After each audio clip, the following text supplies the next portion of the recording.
This is a very lovely song, and I think that's the real key to playing this piece well, so make it sound lovely and beautiful. So at the start, we want to create this nice, peaceful atmosphere. An easy way to think about that is to balance it more towards the top note, and then have a very light left hand. And then we have this a bit solid. And that makes it sound a little bit more angelic, which is quite helpful in this case. The second time's a little bit different because it's a little bit lower in a different register. So it can be a little bit warmer, especially as it goes to this new harmony. We can feel that increase of tension, and then it resolves. And then crescendo. And then a little flourish. Try to keep this nice and soft and legato. Something like that. So that's some introduction, and then we get into the main cuffs of the piece. So here we have a nice rich sound. Again, we want to balance it into the right hand, but we don't want it to be hard like this. I'm using my wrist to soften the attack, like so, and that makes the sound a little bit more pleasant and deep. Because if you go deep but straight down, then it can be a little bit hard. But if you add a little bit of wrist and slow the attack down, then it sounds a little bit nicer. And then we also want the bass to be a little bit deep, but not as loud. A balance like that, for example. And then keep the intensity with the D, but be careful not to slap it. That's a common problem. But so I go up with the wrist. I go up with the wrist to make it a little bit lighter. And then nice and light. It's not.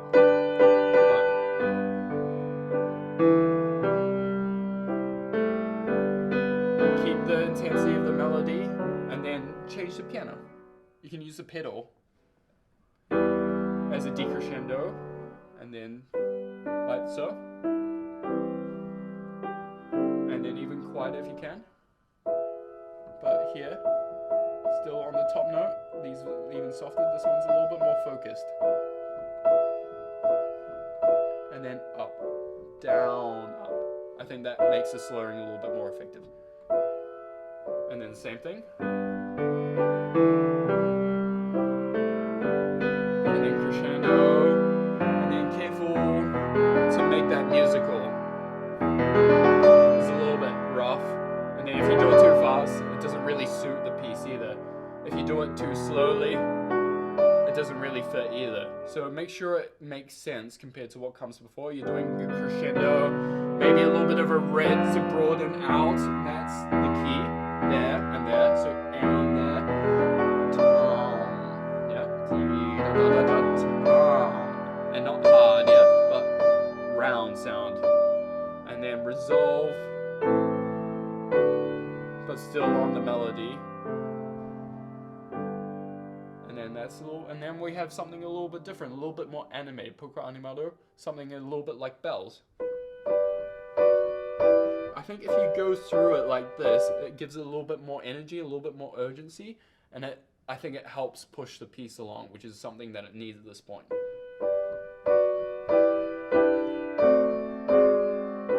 And then another roll, and another roll, but a different color. Yeah, this one's major, so it's a little bit more bright and optimistic, and then E minor, a little bit the darker color. So see if you can contrast those. And then resolution. And then same thing again, bright. And then melody, and then very supportive. Go through the note as opposed to just sinking. It's a bit flat and boring, but if you go through and up, and then down, up, I think it's quite nice to help get that decrescendo and the slurring effect. And then the end's pretty much the same as the start. Get a nice sound. A little bit richer, but pianissimo.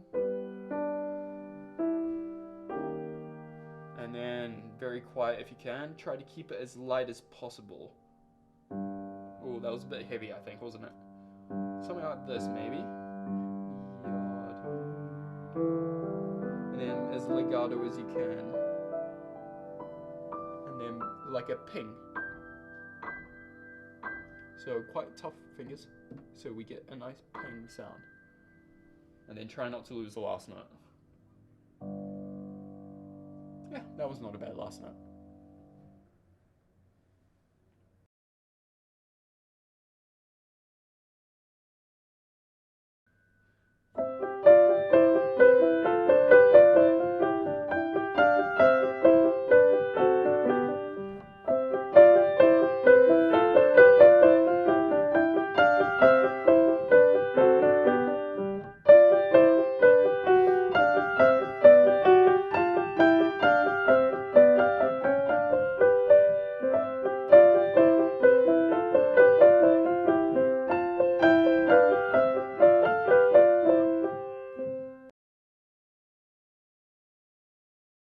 So this is another lovely piece. I think the key here is to really work on the cantabile sound that's written in the right hand, while still having a nice, nimble, light left hand that's also very lyrical. So on the right hand, to get the cantabile sound, what I would recommend is not to go straight down with the keys, but to kind of brush it like this so the attack is a little bit slower, and then overly legatoing.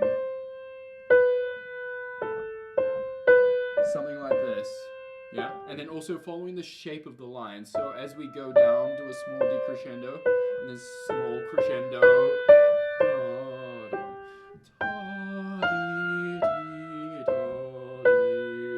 Something like that. And then the left hand's nice and light, but still also following the line.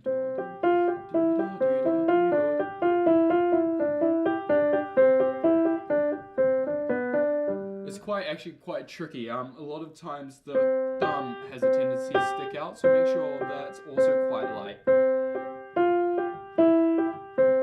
Something like this.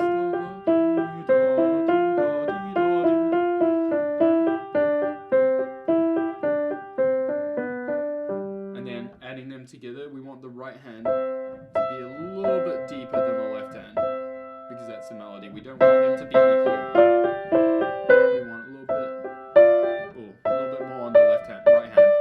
Careful not to accent that like I did. And a little bit of a gap, new breath, and then finishing off, and then the same thing, the second line. The third line, we can use the rest to do the accents as well. It's a little bit more lyrical, while still being cantabile. And I like to do a writ there into the fourth line just to ease it up. Just really carefully managing everything. So the third line, rest, use it to launch into the next bar. And then manage this transition, which is a little bit awkward.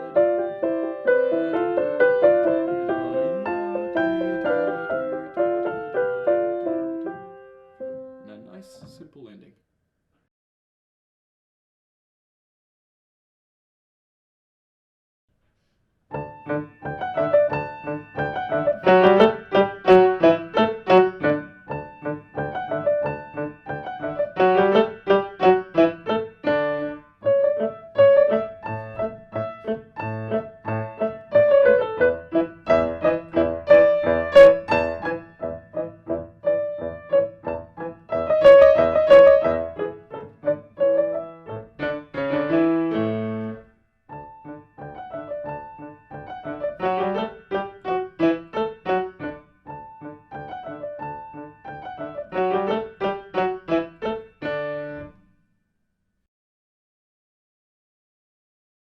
So here, the challenge of the piece is to make it light and lively while also contrasting effectively between the piano and the forte. The piano is actually pretty hard to make it very precise. We want to, if you start from the bottom of the key, that makes the staccato a little bit easier, I think. And then relaxing in between, because we want this to be super light and super easy. A lot of time people start from here and then it's a little bit harder. But if you keep it nice and keep the motion very small, and effective. I think that works a little bit better. And then obviously when it's a little bit louder, you can use a little bit more weight coming off of that.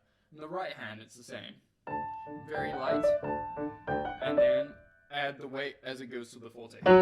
So I'm sinking into the key on these F sharps, and then going up on the slow, and then down, down, down.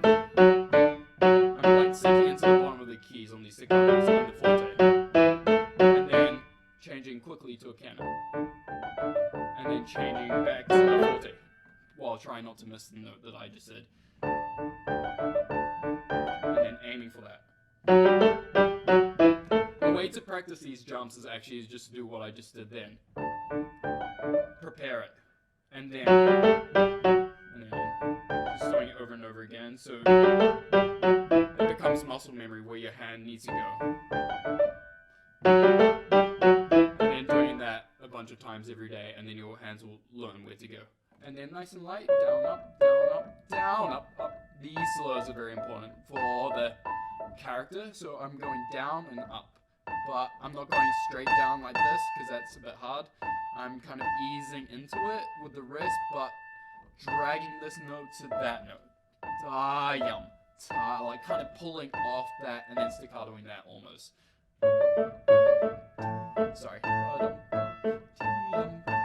Another tricky thing is to keep the quality of this left hand actually, while the right hand's doing something completely different. The way to practice it is, the only way to practice it is slowly and then gradually building into it. Down, up, and then suddenly changing and adding some weight. But careful, not too hard. Could have been a little bit too hard, but you can also use a little bit of pedal. And then add the weight back here, take it off straight away. And off. Yeah, weights down on these keys. Sync, and then off. Yeah. And then that gives you a very light sound. And then same as this side. You might want a little bit of pedal on this. Depends on the piano and the acoustics that you want. Depends how dry it's coming out. I think it's a little bit dry without the pedal, but it's up to you to decide. Just a little bit of pedal, maybe a quarter pedal. And then probably a little bit on the last note, just to have a nice finish. Otherwise, it's a bit dry. A little bit of pedal, I think, helps there.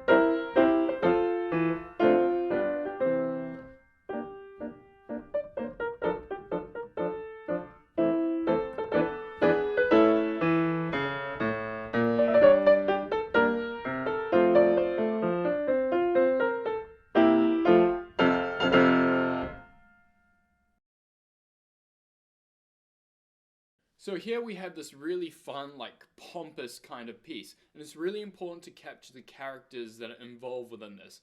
So one important aspect to capture this character is the quality of the staccato. We want it to be light, yet full of life.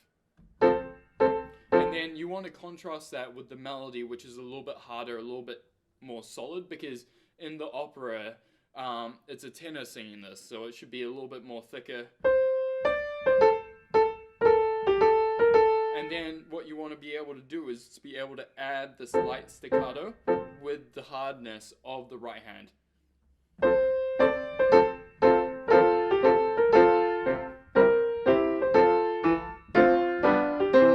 So that's the first character. And then we change into another character on the second line, which is a little bit more distance, a little bit maybe sultry or cheeky might be the right word. So here it's a little bit more internal. And this staccato, instead of just being a straight up and down, it's a little bit more forward looking. Yeah, if you go forward through the key in the staccato, the way it sounds as you release it is kind of like what, as opposed to a tut, tut, tut, which adds to this kind of like mysterious kind of sultry character. And then you do a nice down up here, which gets resolved, and then a nice crescendo with a nice bass as you crescendo into that next bar, and then a nice resolve, and then very articulate as you grow.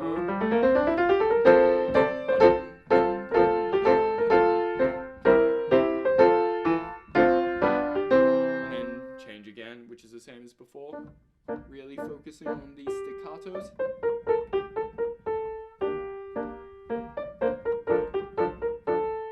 On up, and crescendo. Be really careful not to do these too hard, because that gives it a really percussive sound. We want the sound to be really nice and open. So I'm giving it a lot of give.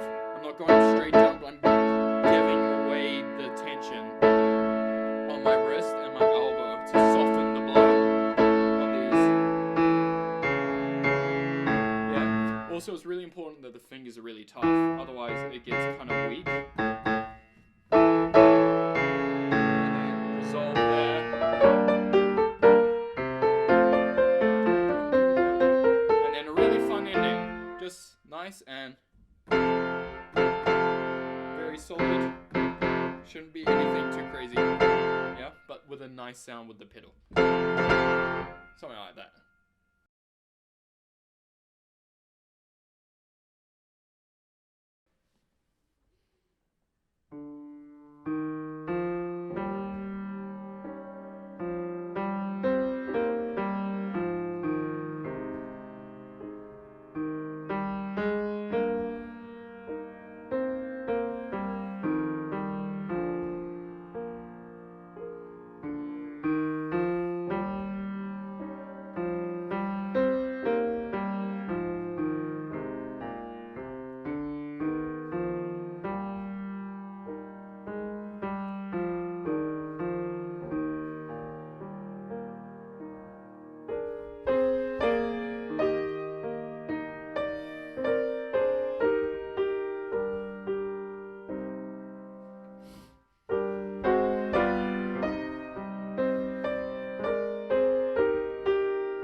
So here we have a very lovely kind of lush character that we want to create, especially with the right hand. And then we want to be able to keep that going as one whole line, even though we're being distracted by the pedal and the jumping left hand. So a good way to practice is just to practice the right hand by itself and create this nice, lovely, deep sound.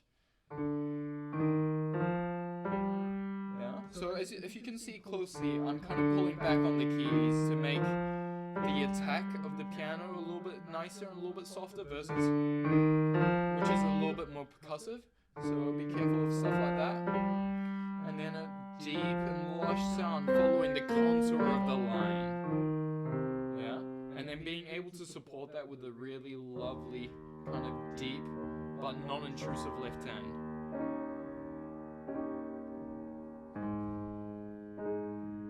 So the left hand, the bass, is quite deep and resonant, whereas these kinds of ones in the treble are a little bit lighter and a little bit more supportive, but not quite so focused. So this one's deeper and quite heavy, and then these ones are quite light.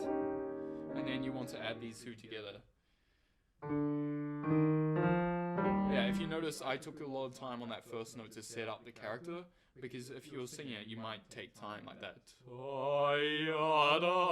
It's very, very smooth and very legato. You kind of want to mimic that effect.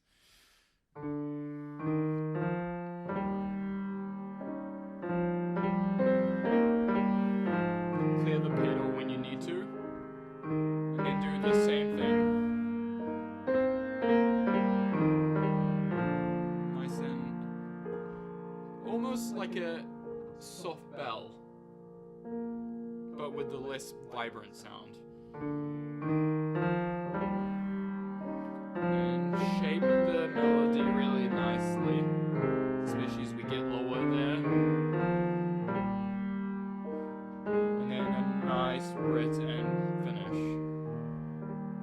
And then here we have a new idea, something a little bit more passionate, a little bit more urgent. And the way to create this on the next 3 notes is to go forward on those notes, yeah? If we just have a simple staccato, it kind of stays flat, but we want to go towards the next bar line. That's where we're heading, yeah? To there, and that's where the sound opens up. And then from there, you can just enjoy that sound. And then when you get to there, make sure you don't lose the energy after that. Yeah, keep the energy going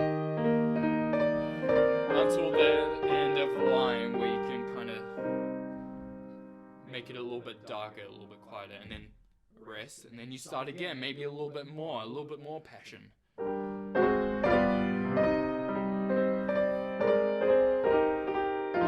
And the last time definitely should be the most, especially with the poco allargando, which is a little bit more broadening. And then here, not hard, but very deep, yeah? If you go hard, it's quite harsh, but have a really nice, broad sound.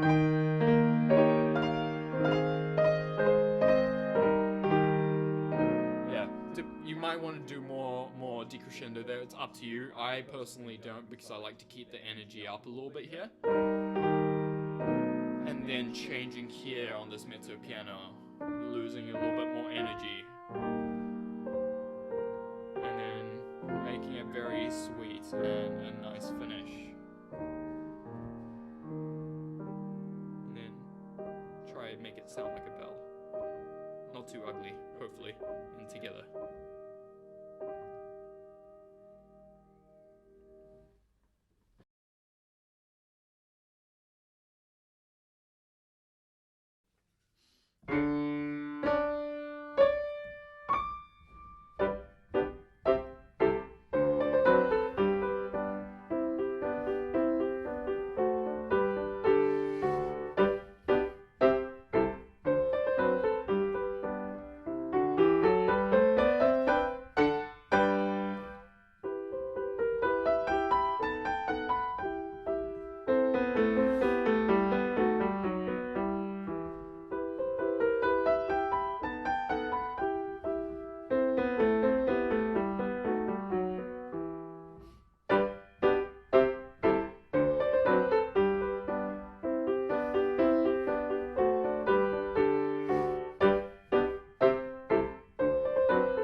So here we start with a 2-bar intro. It says marcato, but how marcato means hammered, how marcato you want it to be will depend on your piano and the acoustics. I wouldn't say that's too hammered, because if it's too hammered, it doesn't sit right.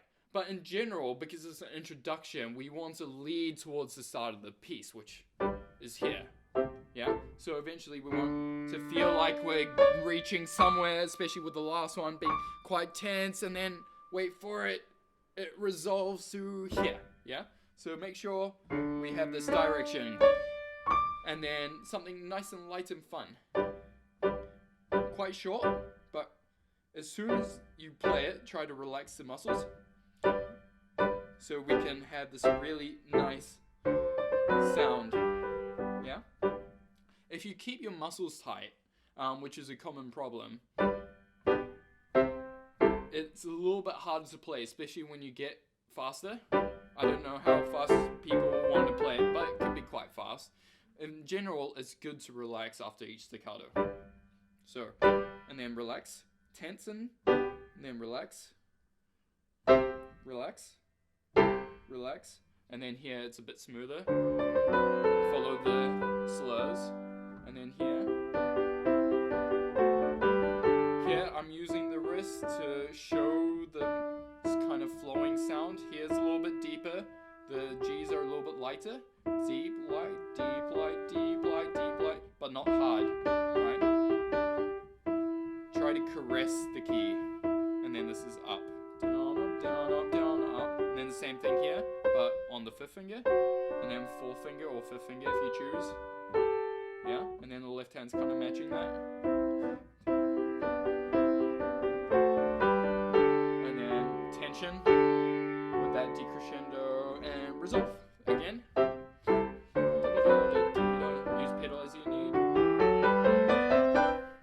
And then we go to the next part, which is slightly different. Mezzo piano, a little bit more mysterious maybe. Try to create this kind of emptier sound. It's an emptier sound mode, an emptier character. As you can see there, I took a lot of time on that B. It's a little bit more lyrical. I think I overdid it a little bit there, but it's up to you, up to the pianist, how much they want to exaggerate these things, what they feel like. And then here it changes into a lower register, so maybe a little bit richer and darker. It's kind of like a question and answer. And then the answer comes here. Same as the start, nice and light. I'm using a little bit of pedal on each chord, at least on this piano, because if you do it without the pedal, the sound is really dry. So I'm using maybe a quarter or half pedal on each chord, and then releasing it very quickly to make sure the sound's adequately resonating. And then down.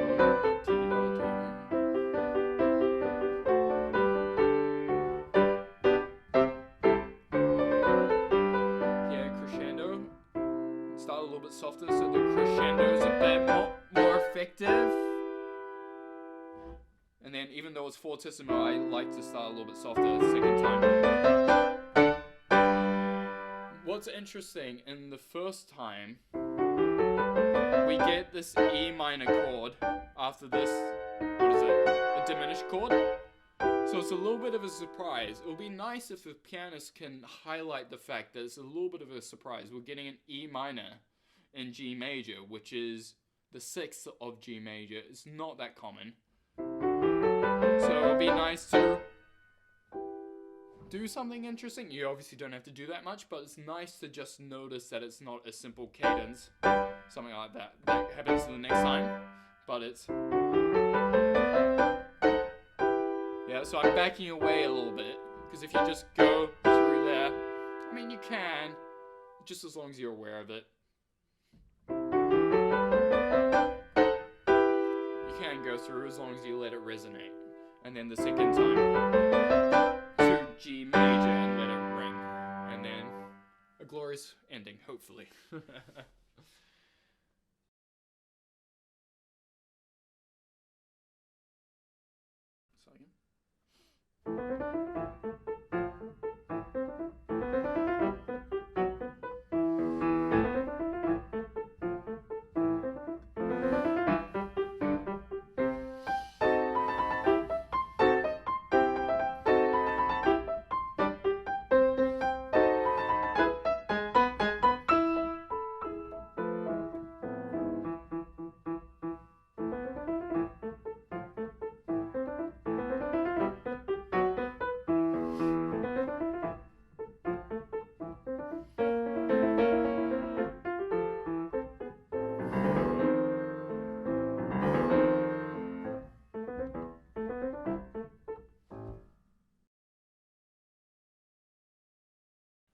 Here, the sound is spooky, so we're going to want to have a really light and thin sound this time. So here, we want a little bit thinner. The way I would practice this is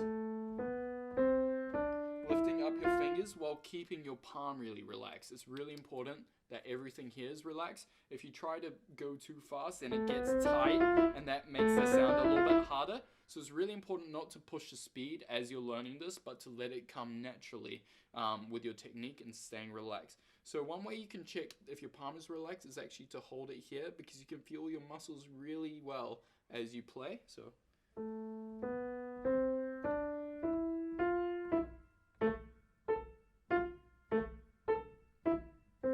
that's how I'd recommend practicing this. And then obviously you can do some metronome practice a little bit faster every day as you get comfortable with this. And the left hand, nice and thin, but short, spooky sounding, yeah? Relax it after every note if you can, so that we're not creating any tension in the shoulder or in the forearm or in the palm. And then eventually we can get something like this. It will be important to figure out how much pedal you want to use, if you want to use any pedal at all. I think if it's too dry, it doesn't sound that great, so you want to figure out how much is the right pedal. Obviously you don't want to use too much pedal, I mean that's far too much, but just a touch maybe on the bar lines to make it a little bit more resonating, because otherwise it just sounds dry, and I don't think that's what we want in this piece at least. So nice and thin sound, and then something like this. Then here I like to have this kind of dee-dum, because that's quite interesting. If you just play it, it's right, but it's a little bit boring. Dee-dum. So what we can do is crescendo and then lift off the last one to make it quite dramatic, yeah? Or yum, and then same thing again. Sorry. A little bit different on F major. As you can see, it's a little bit dry, so I might try using a little bit more pedal. See for yourself if you like that one better or without the pedal. I think a little bit of pedal is better. And then a little bit of change, so toughen up your fingertips so we get a nice ringing sound. If this knuckle is kind of weak, it's kind of floppy, but if it's stronger, then it's a bit more resonant. Bring out the top a little bit nicer, and then harder, and then even, hopefully.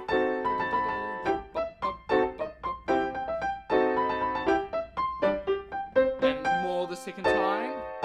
You can show more with the dynamics by physically doing louder, or you can make it more by stretching out the rhythm and delaying the first beat a little bit, like so. And then fortissimo, and then suddenly piano, yeah? Fortissimo, suddenly piano, and down ups to make it a little bit more spooky. It's also what's written. Down, up, but quite thin sounding.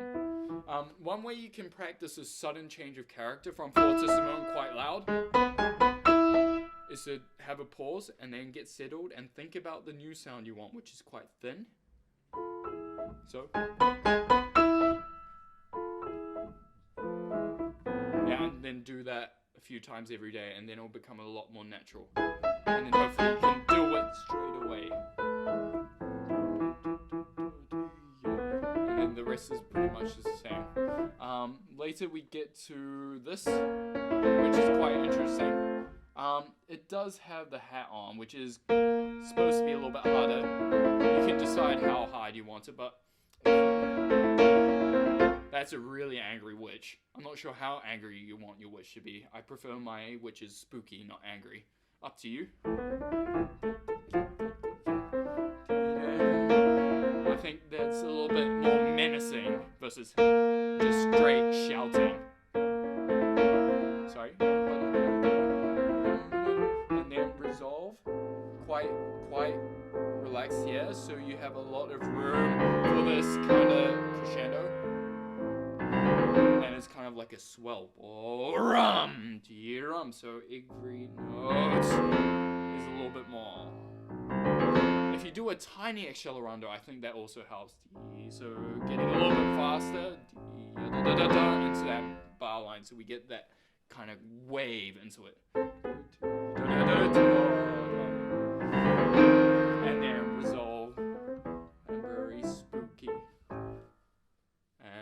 There we go.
So this is a Schubert Lieder. It is an art song.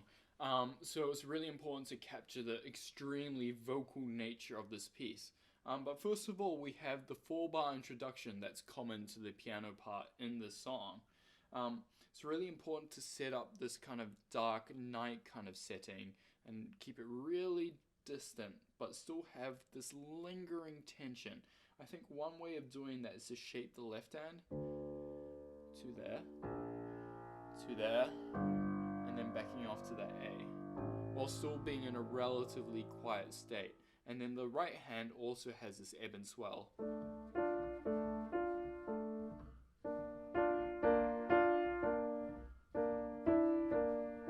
It follows the left hand, and then you add them together. This one's a little bit deeper, this one's a little bit lighter.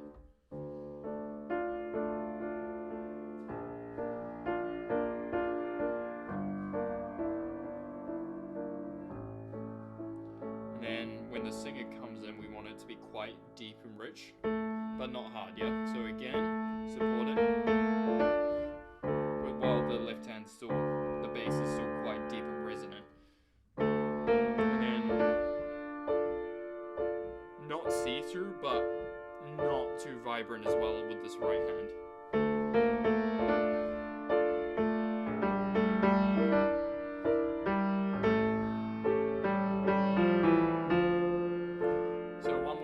Practice this, obviously, separate hands, and then shaping it really well, following the contours that you want, the breathing, yeah, and then left hand, deep, well, I think we want a little bit more deep and pensive, like that, probably,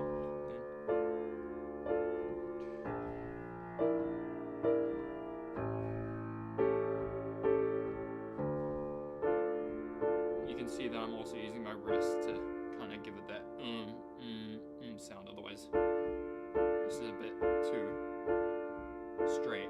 We want kind of this kind of sound. And then putting them together, something like that. Yeah, should be not too bad if you can do both hands separately.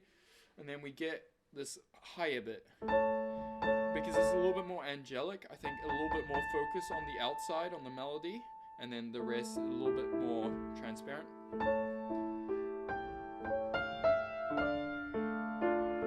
just be careful. I know in the music it says 5/5 here. Be careful not to accent that as you jump on the second A, because that's not on a major beat. It's part of this overall chord, so it needs to fit within this chord, not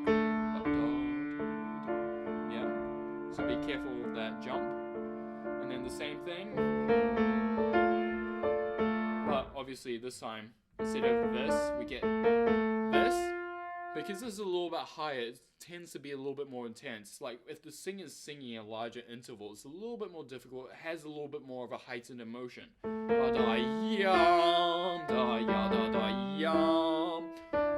Otherwise, it's very similar with the other parts. And then same thing, bring it out on the melody.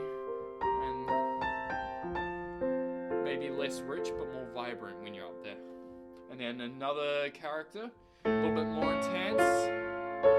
Make sure this is quite in time. 1, 2, 3, 4, 1. So it's quite strict. If it's 1, 2, 3, 1, it's a little bit weaker. So make sure it's not a triplet, but it's accurately a dotted quaver and a semiquaver. 1, 2, 3, 4, 1. And a little bit nicer here. A little bit more passionate, I think.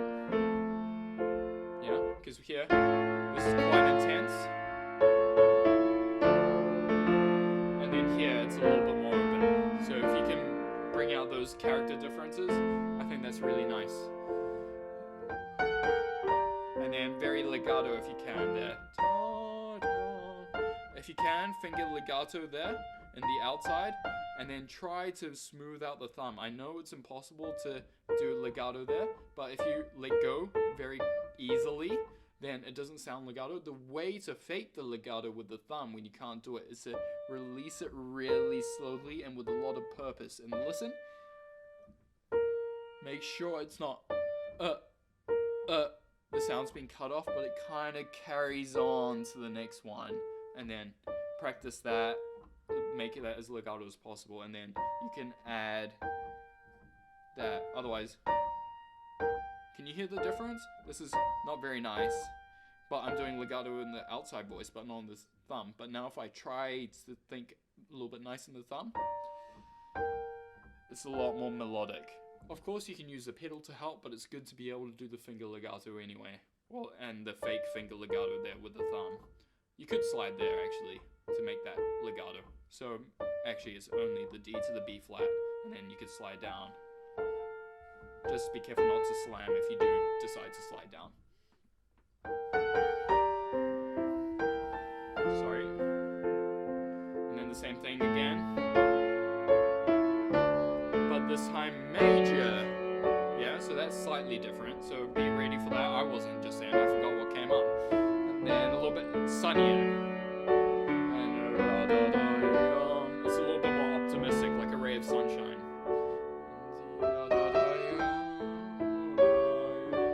Same thing here, very legato if you can. And then here we have a dolce, but it's minor the first time. Set up the sound that you want. Very distant, very, maybe almost cold. Again, 1, 2, 3, 4, 1. 1, 2, 3, 4, 1. And then here the melodies in the middle voice, so be careful of that. It's not here. Make the fifth finger very light, like this, and then the melody a little bit more active there. I wouldn't say heavier because that might get too loud, but the balance is very important. This is a little bit more. This is quite light.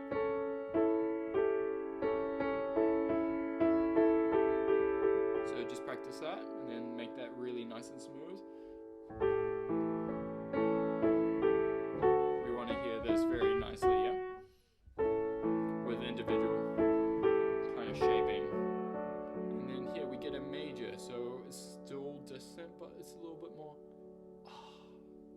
like a breath of fresh air.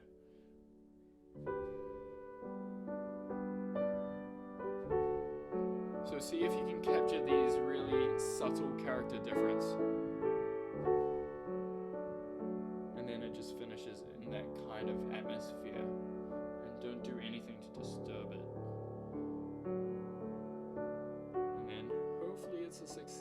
performance. Nice bell-like kind of sound. Oh, sorry, I missed a note. That wasn't very good. That's a little bit better. Something like that. And then, yeah. So just be really careful of all these subtle character differences and making nice sounds whenever you need it.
So another light, fun kind of song.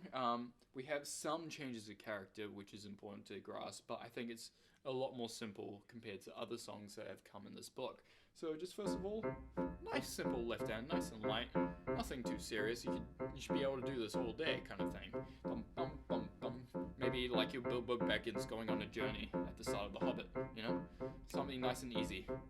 And then as the right hand comes in, see if you can shape that, dee-da-dee-da-dum, dee-da-da-da-dum, while keeping it even and light, da-da-da-da-da. And then a little bit more on that note, but not a full accent, but a kind of giving kind of tenuto, and then contrast that with the next staccato, and then through.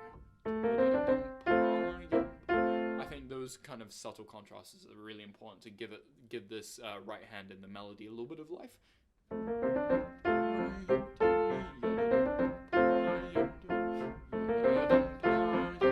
And you can tell each 2-bar phrase I'm doing slightly different depending on how each phrase goes and finishes.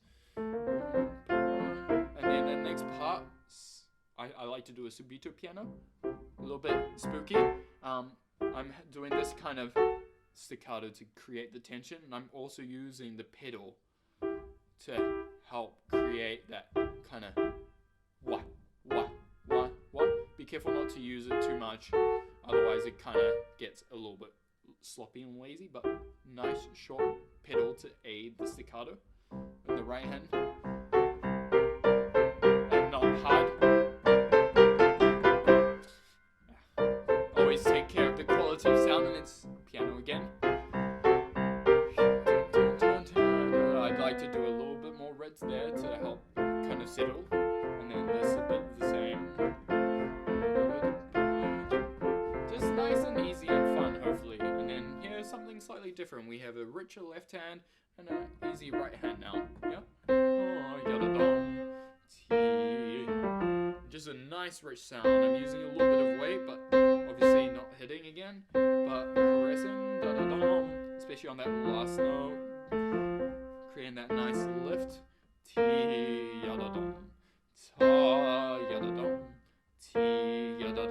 And then when it changes, obviously a little bit more tense as there, but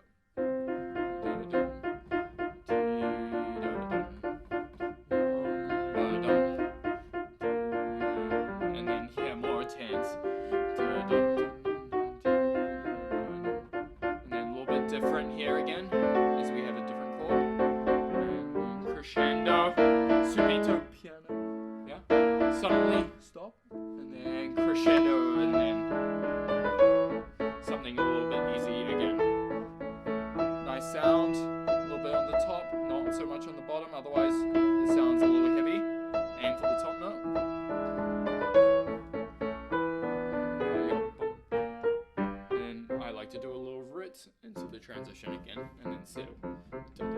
Nice and fun, nice and easy, hopefully. Yeah, nice and easy. Palm relax as always, hopefully. And then this is the same. The endings are slightly different. Just be sure to follow the slurs right at the end. Here. Down, up, down, because that's what's written, right?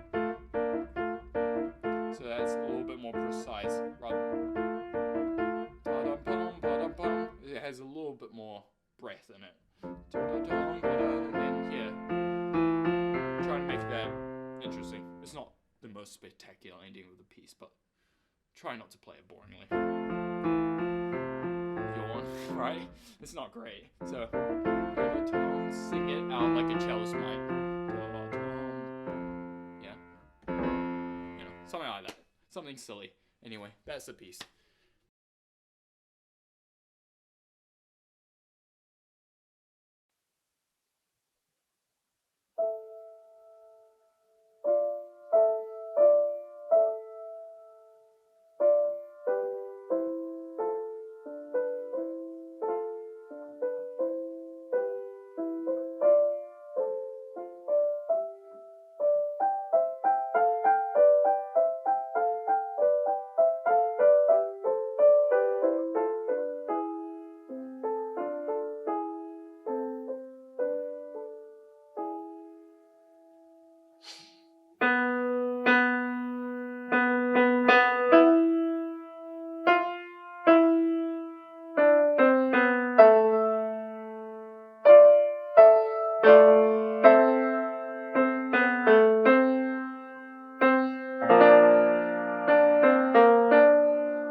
Here we have a really atmospheric start to a piece, and I think it's really cool if you can make this kind of translucent and haunting, kind of like misty sound.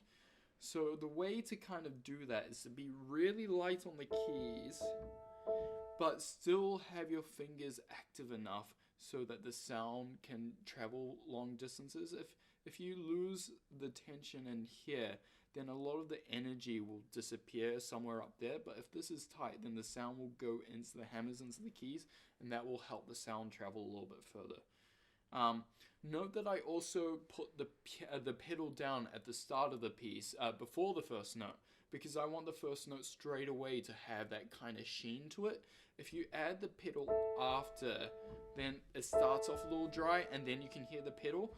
But I prefer to put the pedal down first, so already that we have that kind of magical sound. So here's the difference. Here's it with the pedal first. So we have that real nice sound, and then if you add the pedal later, I think with the pedal is a little bit nicer for the character of this piece. So here, really nice and even. It's really hard to play this evenly and very delicately, but that's the challenge of this piece. while still keeping it moving. I'm here, I'm showing this. I'm going a little bit down, up here, as though it was slurred, just to give the piece a little bit of direction. Every bar, down, up, down. A little bit of an ebb and flow. Don't exaggerate it too much, I think, otherwise it gets a bit seasick. And here, even lighter with the right hand. Really nice and transparent. And try to avoid any unintended accents, especially when you get to this trickier part. And then a nice kind of finish, almost questioning what's gonna happen. And then next we have this nice declamatory statement. It's quite loud. I think in the orchestral version it's a cello and it's quite dum dum ta ta ta. So see if you can kind of copy that kind of sound. Note again that I'm not fully hammering it. That's a bit too hard, but I'm taking care of the way my hand goes down. I'm not going straight down, but I'm going slightly slower into it. So it's not too hard. And keep the energy going through here.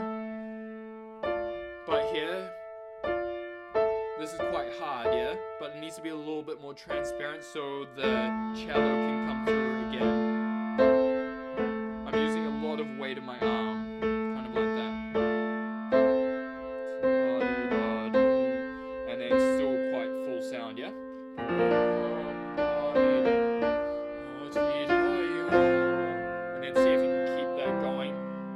At least try to make the difference between the melody and the non-melody. So this one's quite deep and rich, and this one's a little bit more supportive. Especially when we get to things like this, where it's just like this as opposed to wah wah. It's more like this. So lots of energy in these fingers, and then not so much in the other fingers.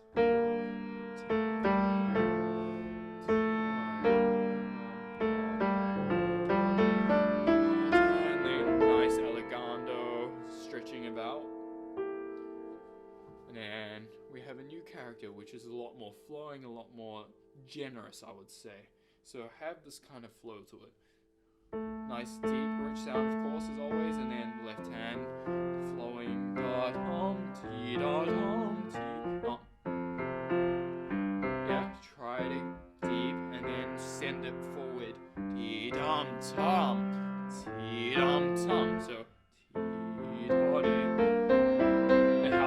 really helps move the whole thing along. I mean, here you can also shape the right hand to do that, but if you don't shape the left hand, then it gets quite stuck.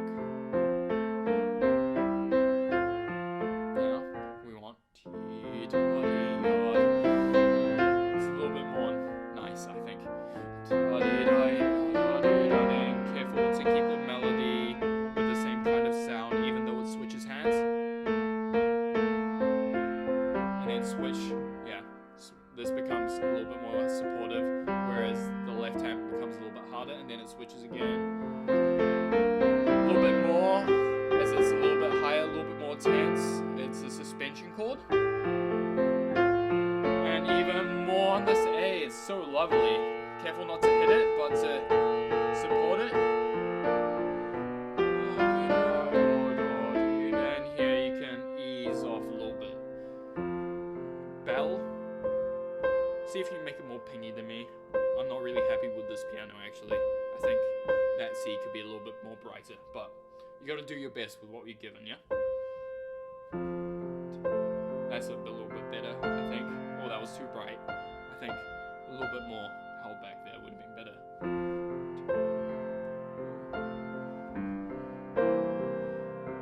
And then very rich again. A little bit less, a little bit more.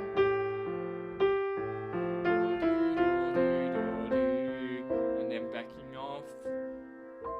And then silence. Use the silence to change character.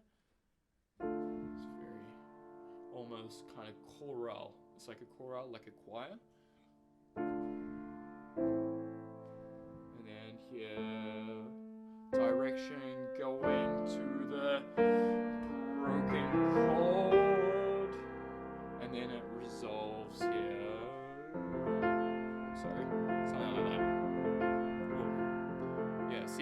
make this sound nice and not uneven, roll it nice and well.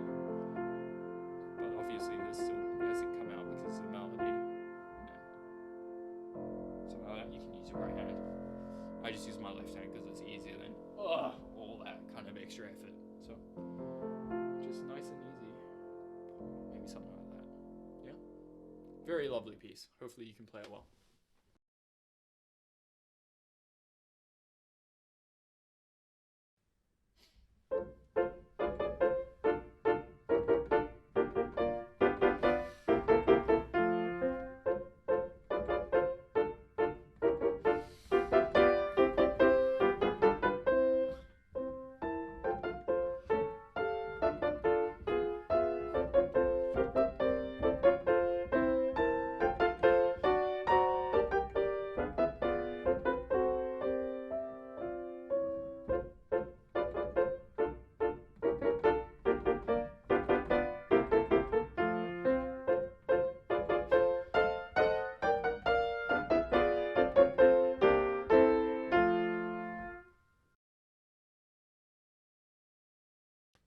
So this one here is an exercise in the quality of the staccato. We want everything to be nice and short and bright. What I would recommend actually is to practice on a hard surface, so really work on the quality of the sound and the toughness of the fingers, like so. So if you can compare the difference, if I'm not really concentrating on the quality of the sound and I give my fingers a little bit of a break, then it's quite a flimsy sound. But we want a really nice percussive sound. I'm sure you'll be able to hear the difference. So that's a nice sound. What we don't want is, nice and bright. So it'd be good to practice that kind of sound on the piano, on a hard surface. Yeah, it can be a table, it can be the piano lid, wherever. And then you bring that kind of quality where you go for that really nice sound onto the keyboard, and then we go wah. It becomes quite easier, a lot easier. Obviously, you still have to balance. The melody is still a little bit more than the left hand.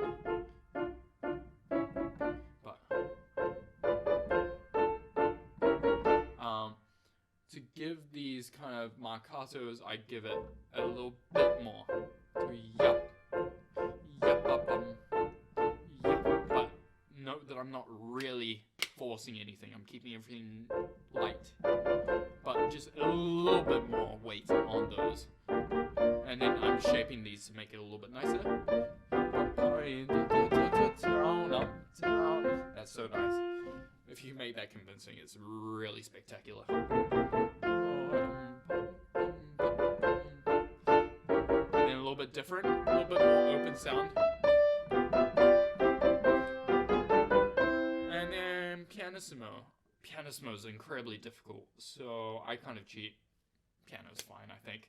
What is important is the change of character. So here it's quite light and happy, but here we have a little bit something a little bit more longer. Notice that I'm kind of supporting it like so.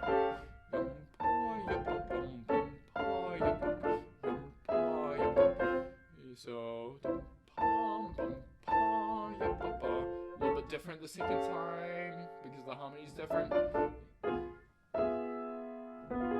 Feel the differences in the harmony, and then it resolves simply in the second time. It's usually a little bit more, and then it resolves, and then same as the start, nice and short.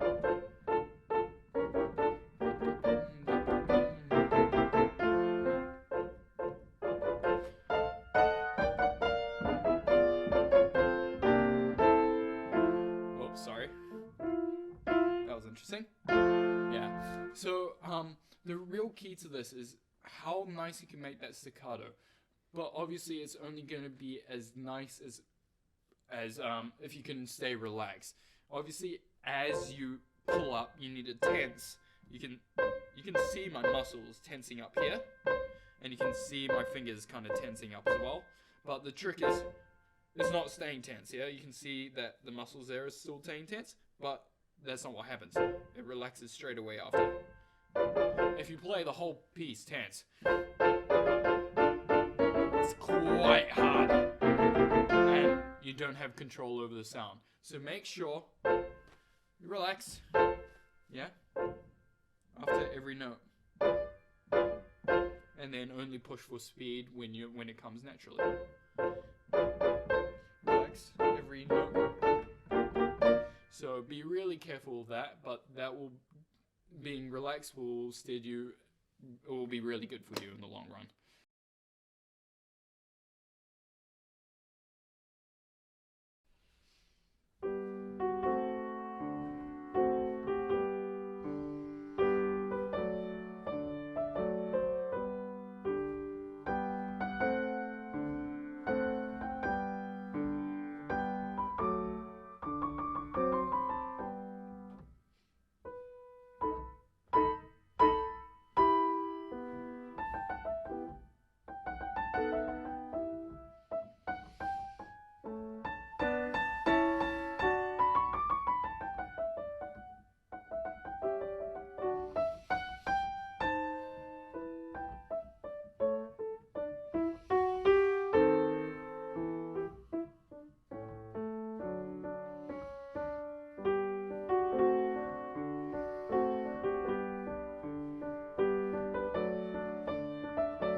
This is actually quite a tricky piece to make it really lovely and beautiful without having any awkward bumps.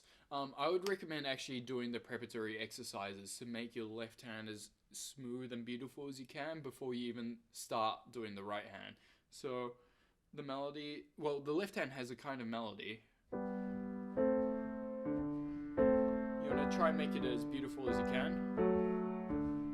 And then the second one, just to practice. It's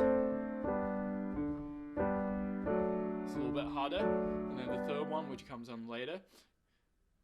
So a little bit down here, and then up, down, up. Sorry. You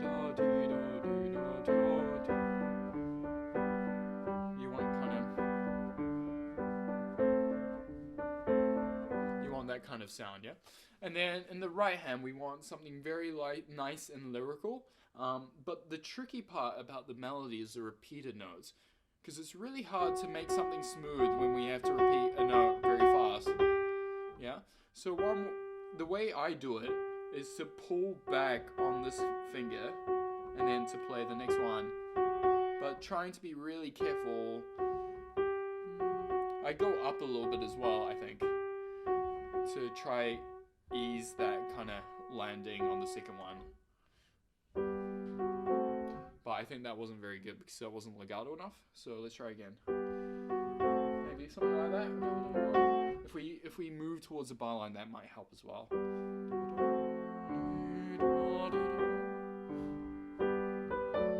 And then nice and charming, hopefully. And then the same thing a little bit higher, so a little bit brighter.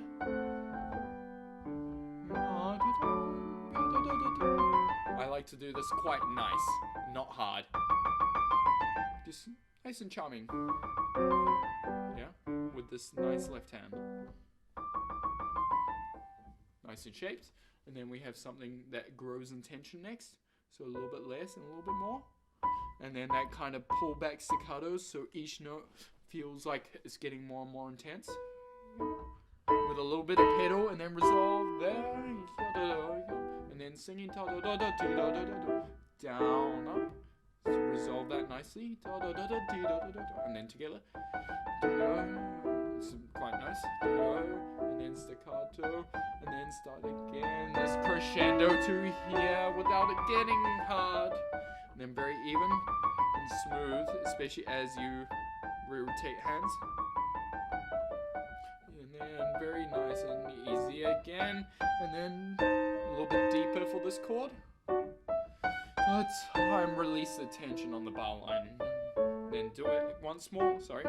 Broad broadening out.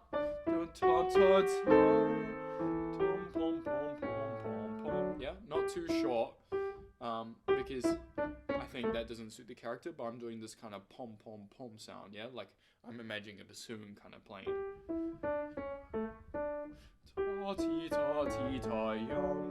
And then the same as smooth as you can, and hopefully easy, but it's not. You have to really take care of everything. It's actually quite stressful if you haven't practiced it, but hopefully nice and charming.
So we have this really fun kind of abridged operetta kind of transcription from Gilbert and Sullivan.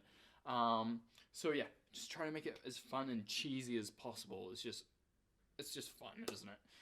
So from the start, not all the same, because that gets really heavy. You want to show the beat a little bit, 1 and 2 and 1 and 2, and then really nice and percussive. I think here we can finally do something that's a little bit hard and percussive.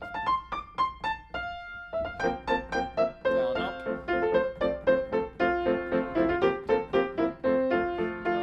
Yeah, this is very important for the transition, for the change of characters. Yeah, and then suddenly change. Nice and cheap key. Very, very light. Yeah, I'm very articulate there to change character from this. And then lift it. Nice and light, I think. And then a little bit more. And then quite tough, I think, here. Especially here. I'm really exaggerating that. You could almost play these together, yeah? But I'm basically playing them together, but lifting off the forefinger to give that really hard sound, as opposed to, which is what some of my students do. You want kind of, I think something like that is a little bit more expressive in this case.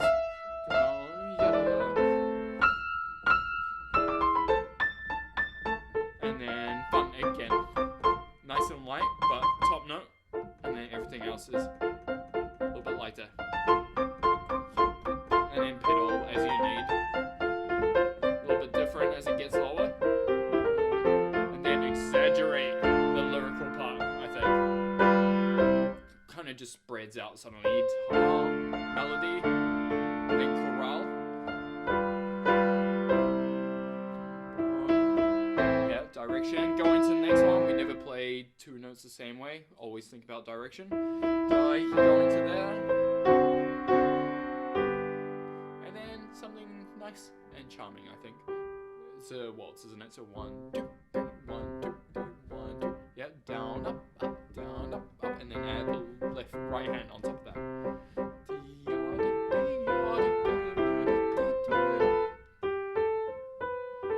Feel the swing. Very nice and a little bit different. A little bit more on these, yeah. T-da-dum, t-da-dum, t-da-dum.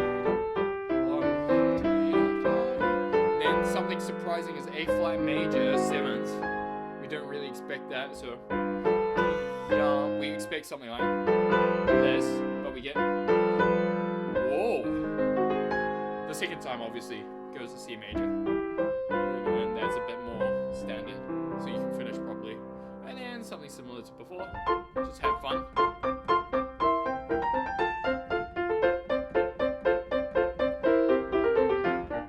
And a little bit more every time, yeah? Oh, sorry. The way to practice these jumps is the same as always. Wait. Before you play the note, make sure you're ready. Yeah? And then eventually you can get rid of these gaps. But if you do that a few times every day, then you could almost do it with your eyes shut. Let me see, where is it? Yeah, that's it. Yeah, I can almost do it with my eyes shut. So, I think it should be fine. Yeah? Yeah. If you use your eyes, then you won't miss.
So like some previous pieces, we really need to focus on the quality of the staccato in the right hand.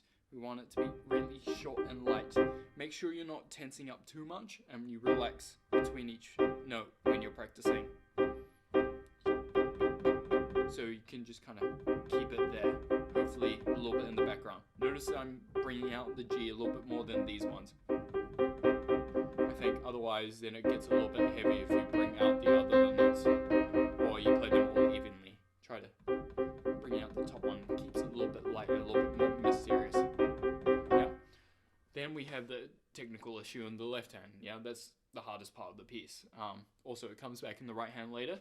The way I would practice this is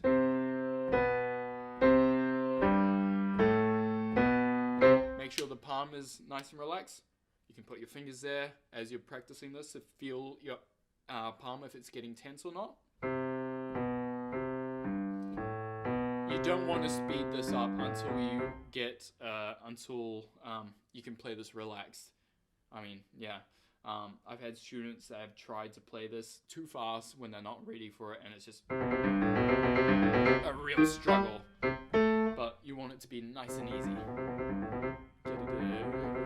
Of course, you don't have to play it that fast, especially if you're young. It's just a study piece after all, but you can still make it interesting by shaping it. And then the quality of these staccatos and the just the overall character, if you can capture that, then that's very good.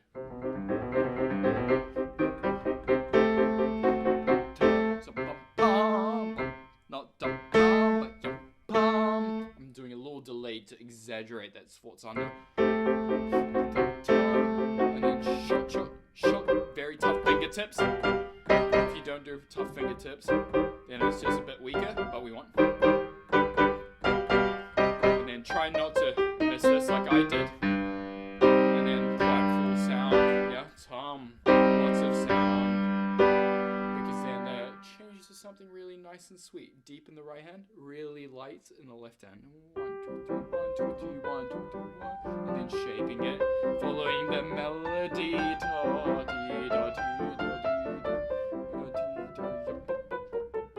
It's like that, yeah? Then obviously, we want this kind of spooky aspect here. Very.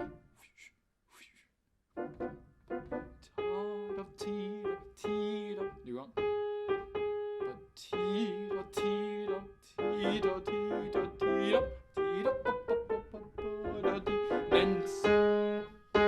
not too hammered, but deep, but broad. It's kind of declamatory again, and then same as this arm. Yeah. Tricky bit at the end again. But this part's a little bit easier because I think you can do it forte, which I think means you can just put a little bit more weight into it, and then if you need to wait to practice, you can stop, make sure everything's relaxed, nice and relaxed, and then very short to finish, and then good luck.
I think this might be like the first serious or angry piece in this book.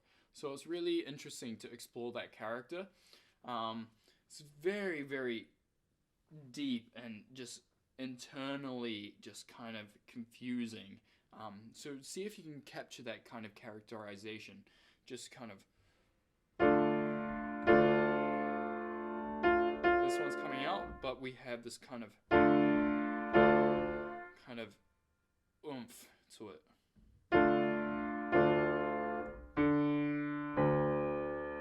It's almost like a funeral march, maybe. At least for the first bar. And then this becomes a little bit more open as it hits F major and then C major. Follow the harmony as it meanders its way through. More here, yeah, crescendo, but never hard, and then a really nice spooky piano, I think is would be cool there, and then suddenly mezzo.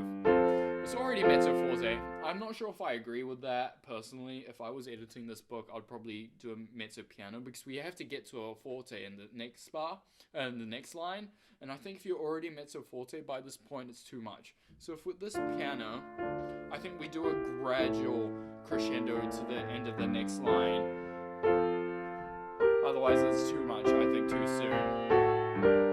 It's building to the end here, and even more intense. Very legato if you can, yeah? Finger legato. Don't copy my fingering, I'm basically sight reading. And then obviously change character, but very legato here, but follow the melody.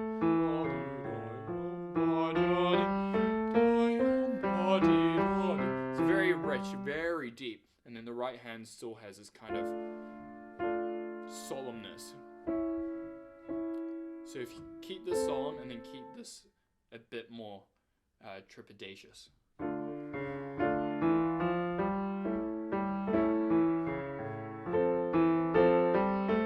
then it's pretty much the same until the end of the piece, but follow the melody as it comes, rises and falls. And even more here, I think this is quite strong, isn't it? But not hard.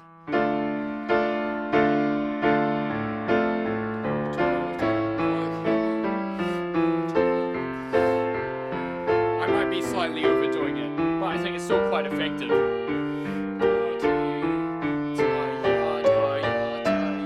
And you can definitely say it's not boring if you play it like this. I mean, music should never be boring, so try to make it interesting.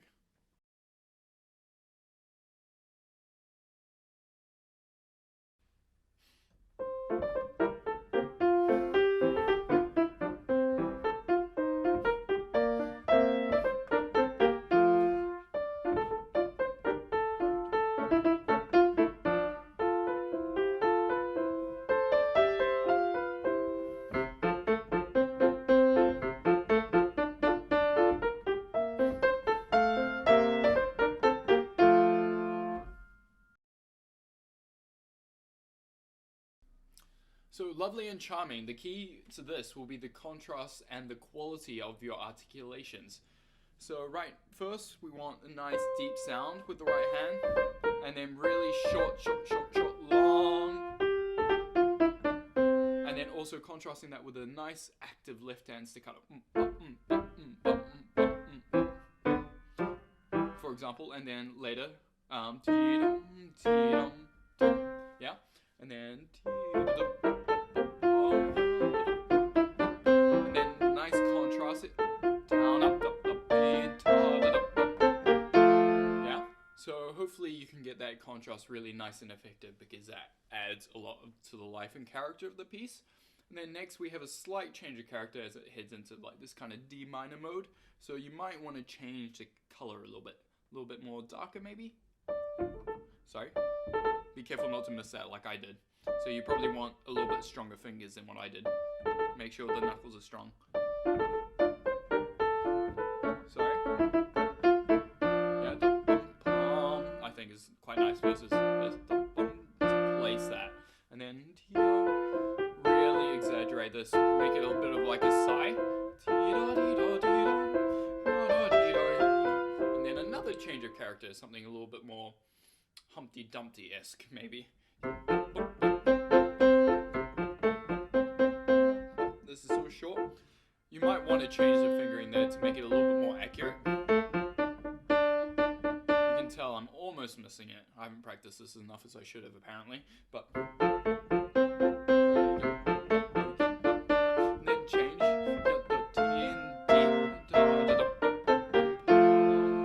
Yeah. How long you want to play that last note will probably depend on how you go into it, how you phrase into it. If you can be quite nice if you keep it nice and simple, but if you do it a little bit more forward, then you probably want to make it a bit longer to be a little bit nicer.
So this is quite a lovely piece. I think the key for this one is how still and nice the legato can be, especially at the start when we have these awkward chords, making them really, really smooth. I think that's the real key to setting up the atmosphere, and the atmosphere is really important that you set it up well at the start so that you can continue on and that you're engaging to the audience or whoever you intend to be playing this for. So I think pedal down first so that the sound's already reverberating as soon as you play the note, as opposed to and then putting the pedal down. I think it should be pedal first in this case. And then just really take care that it's pianissimo and it has that kind of special kind of quality that you might want. Kind of, let me think. That was okay. Maybe it was a bit too deep though, yeah? And it was a bit too stuck. You kind of want it to keep moving as well, so.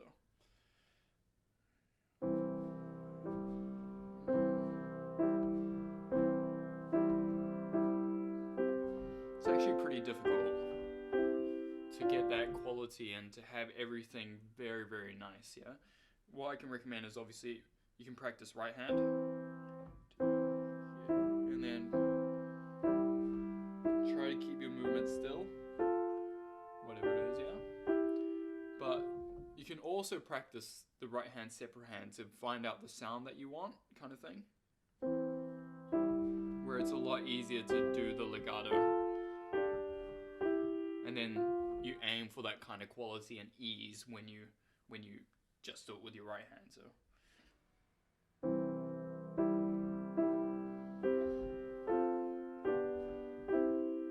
And then just try to keep it light, but with the melody still having this kind of, it's really hard to ping it, but try to ping it, I think. So the melody comes out. It's quite hard to ping it in this register though.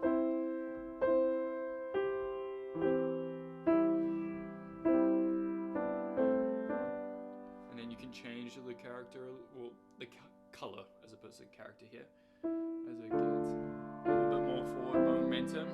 So go through these. Like so, if you just play them flat, not quite so nice, is it? Yeah, going through.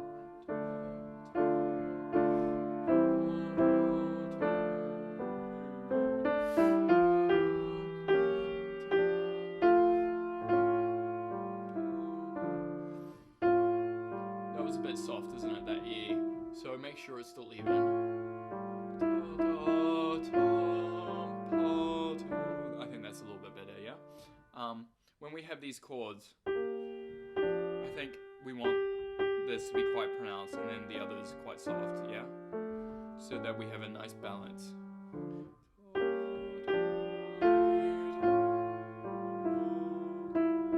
That E is a problem, isn't it? So we take care of that, or at least I need to. And then we have a change, a little bit of increasing of tension. I would go forward on this so it's not so flat. We want ta ta ta ti da dum. So we should make sure that we show the direction. A little bit more. Yeah, so Dona crochet. Ta dum. It's really important that we have that kind of energy moving forward through that and not just staying stuck. Ta ta ba dum, but ta ta tam pa yum tam pa, and then manage this decrescendo. Can be quite angelic here, can't it? Yeah. So here the difference between and. This is quite a lot brighter up here, so really make use of the register as it changes in this piece. Here, into the G, yeah, ta tam, and then deep, dark sound in the left hand as it becomes a melody. Maybe something like that. So that B flat.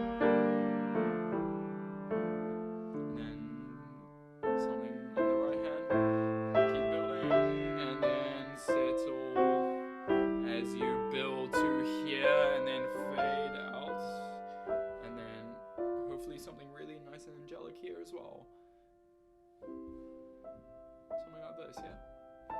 The reason I don't use the left pedal here, which you might want to, is that I like the open color, the open sound of having the hammer hit 3 strings as opposed to 1 or 2. If you use the left pedal, the una corda, it's a little bit more muted, right? It's a different color, but I think for my taste, I quite like this. You can do both, but up to you. But I'll try it once with the una corda anyway.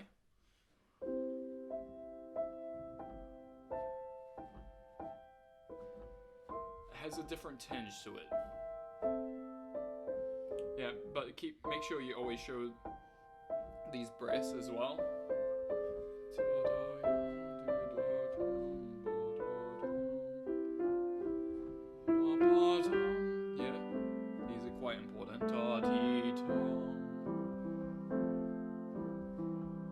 Try to keep this very easy and still.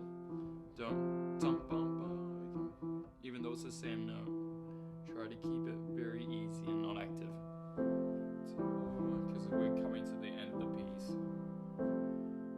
And then play all the notes together with the top note slightly more. So it resolves. And then nice ending. Like this, whatever helps you control the note. I feel like I have a slight more control when I do it like this, when it's very soft as opposed to this. Quite like doing it like this. Just the way my hand works. Anyway, experiment. Try your best to make this real nice, calming atmosphere because it is an evening prayer after all. Good luck.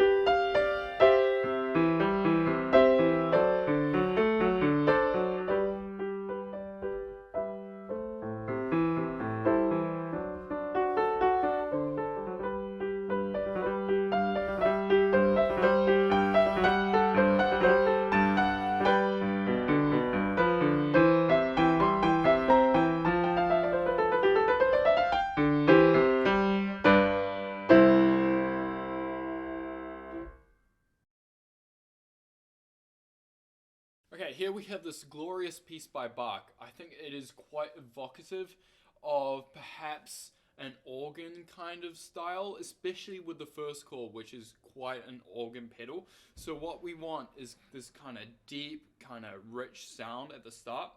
Be careful not to hit it, because then that's just a bit too hard, I think, sometimes. But you can play around with it. I would use the pedal as well to help make it sound a little bit more luxurious and a little bit more sonorous. So, and then in the right hand, it kind of comes out of nowhere with a little bit of energy. Make sure we shape that, going up at the end, and then the next time is a little bit more, and then it builds to here. So make sure that's the goal of these introductory 3 bars, yeah? And then the left hand supports that, keep the energy, I think, until here. And then we have like a subito piano. So here you want to kind of change character, and then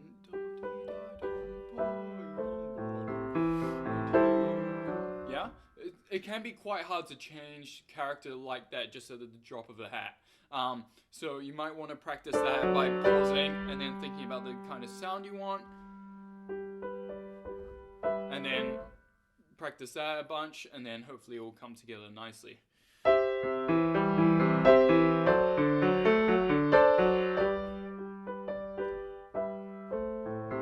then always singing. Okay, here. While the book says to play the mordent on the beat, I think that makes it a little bit heavier. So I actually line up the last note of the mordent on the beat rather than the first note. And this is the difference. I think, so I'll play it first now with the mordent on the beat. It's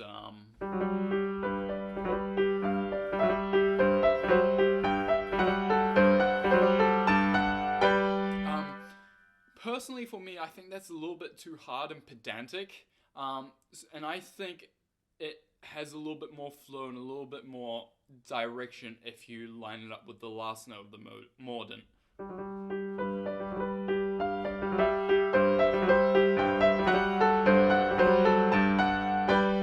Of course, you don't have to agree with me. It's up to you and what you think is best for the character, but that's just my suggestion and my opinion on that matter. Be sure that we get this huge overarching arch within these 3 bars where we start piano and then we gradually build the intensity. And you can also use the left hand, and the quality of the staccato is to show the direction. So a little bit less and a little bit more urgency as you build up. And then of course you do the same thing with the right hand by shaping it and having a little bit more at the end, right? And then you put them both together. And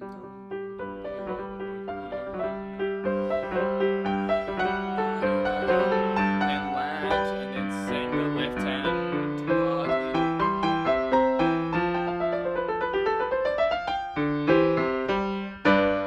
Yeah, with a nice big finish.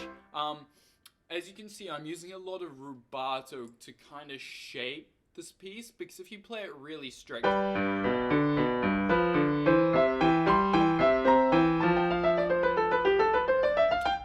for these 2 bars at least, it kind of sounds quite mechanical if you don't use a little bit of rubato to help shape it. I mean, you can shape it melodically with the volume and the way you attack the notes, but I think if you shape it with the rhythm as well, it's just a little bit more effective, and here you get back into time. Yeah, and then hopefully this is even and easy. Try to make it as easy as possible. If it sounds like if you're struggling, it's not quite as impressive. But yeah, good luck with that.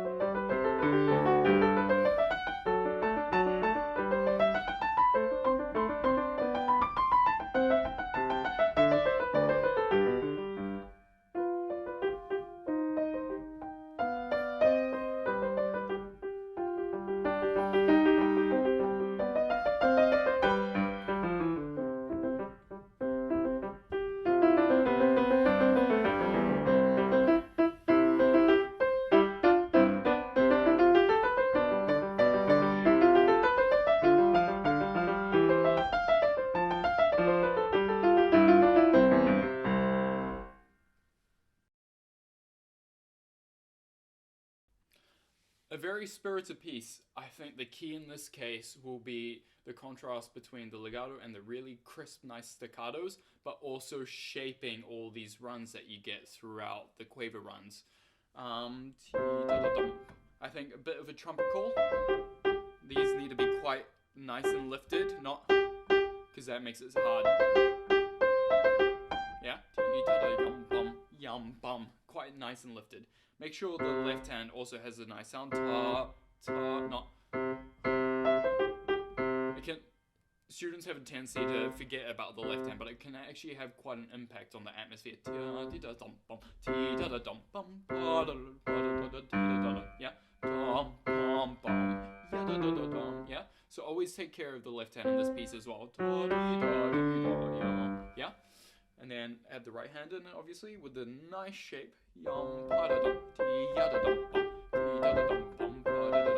I'm using a little bit of pitter on that, so it's not too dry. Yeah, shape, whatever finger you use. And then piano, same thing, but piano. Shape, crescendo. I think that's quite nice, though. Quite nice and lifted. A little bit of piddle, I think, will help. Otherwise, it's very dry. And then build through these. Shape. Yeah. If you need practice, if you need to practice doing the shape, I think doing it really slow helps. But you really need to have an idea of where each note should go. In general, follow the contour.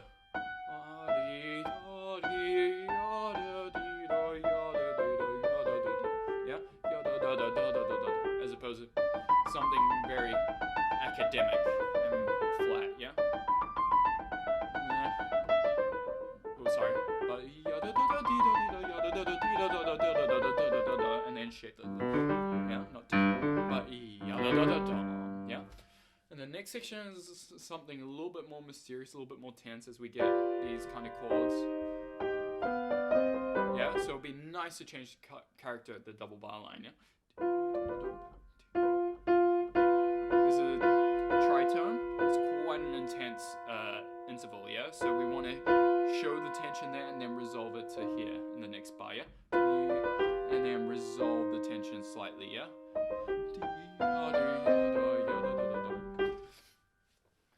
Because it's kind of mysterious and kind of tense, I think we want the left hand to be quite deep but not so direct, and then it resolves to the E flat, and then da da, whereas the right hand is a little bit more projected. And of course shaping as always, yeah? And then we get this kind of nice contrast between the two hands. And it's a bit too hard, sorry. I didn't like that pedal. And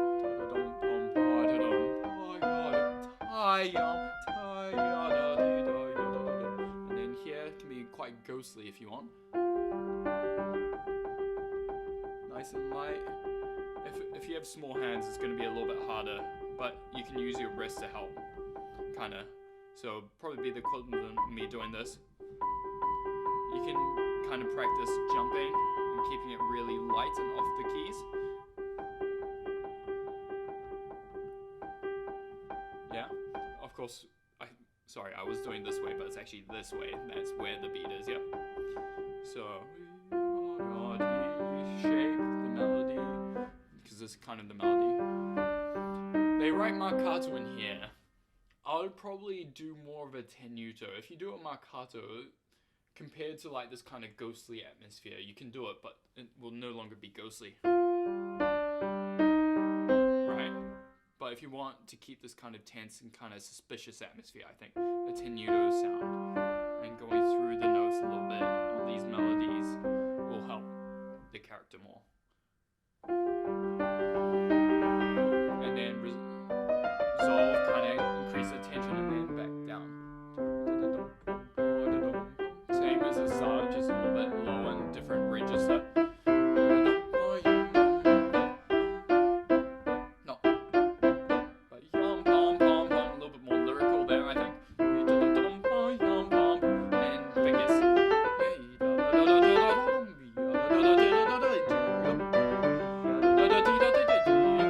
So you can hear that I'm starting piano and then getting louder. And then adding more weight as I do the crescendo. Sorry, that G was hard. Be careful not to do that. So that means I probably need to lift up my wrist a little bit more to not slap that note. Something like that. So yeah, if you make a mistake like what I did on that G and it was a bit too hard, learn from it, you know? How can I make that sound a little bit nicer? It was too hard, so probably need to take a little bit of weight off, need to make it a little bit lighter. Something like that. Yeah? It's okay to make a mistake, as long as you learn from that mistake and next time you can do it better.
So what begins as a simple chant develops into this kind of almost semi-virtuosic, at least virtuosic for students, this virtuosic piece, which is, I think, is quite cool. I think the key here is managing the growth of each separate variation and having an arc from the start, which is quite simple, to something that is quite loud and extravagant and virtuosic at the end, and managing this transition between these two states effectively as we develop each variation. So just at the start, just nice and simple. I would put the pedal down first, I think. Or maybe not. Yeah, I think pedal slightly, but not a huge amount of pedal, at least on this piano. Otherwise, I feel like this is with the open pedal, I think it's a bit too open. I think with a half pedal, if I use a half pedal here, it kind of gives a little bit more distance to the piece and makes it a little bit more simple. So that's what I think I'll do here. I think first bar is simple, second bar a little bit more as we go up a little bit higher. Just be careful of this thumb. I had trouble with this thumb actually while recording. We want it to be nice and soft as it launches up to the top note, but still have a nice legato. I think I did something like this because I was a little bit careless. Take care of that thumb.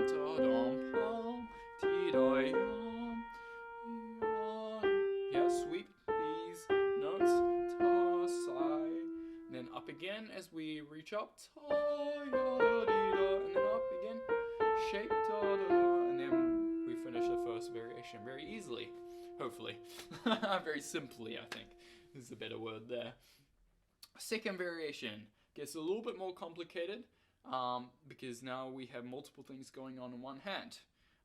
You could do this two hands, at least to practice, something like that.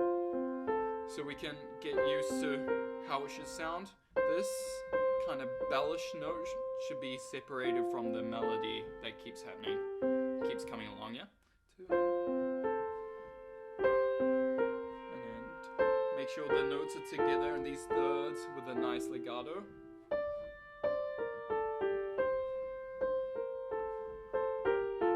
I mean, that's the ideal kind of sound. If you can do it separate hands, great. Then try to create the same sound and character with just one hand, which is quite a lot harder. So we need kind of a light but also deep, light and deep kind of bell sound here, while also being very lyrical and shaping this with our wrist.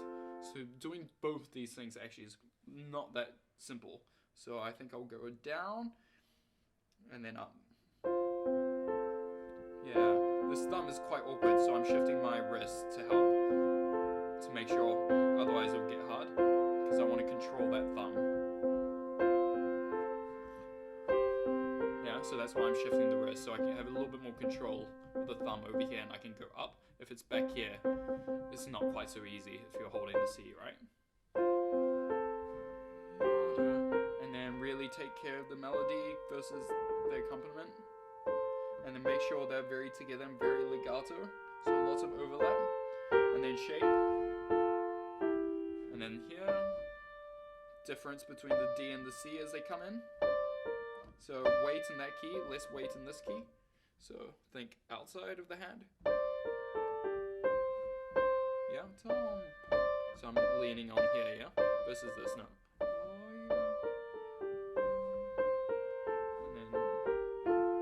Second variation done, hopefully not too hard again. And then the third variation, we add the left hand to this right hand kind of thing.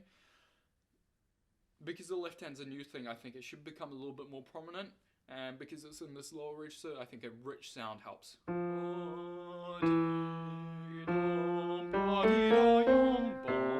And then I think here it goes back to the right hand, but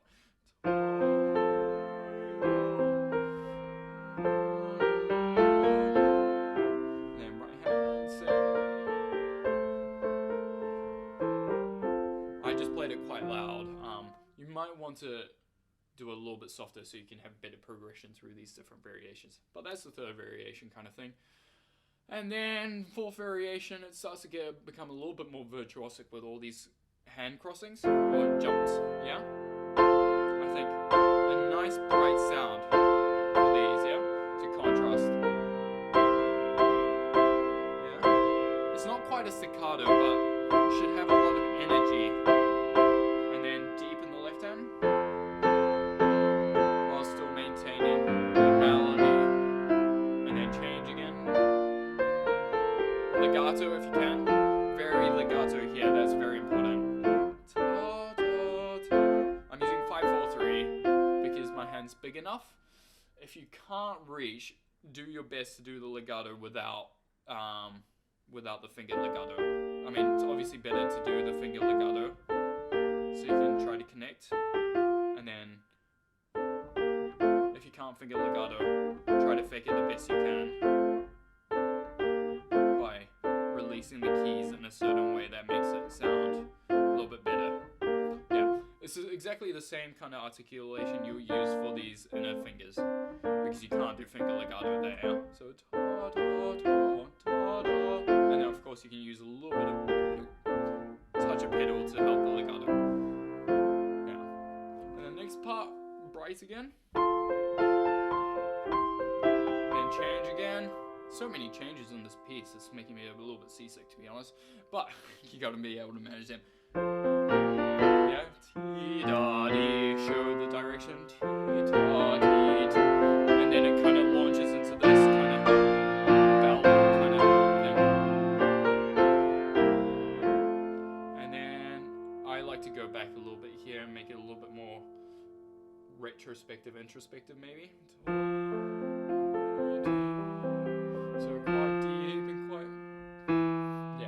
I said, introspective and retrospective looking back.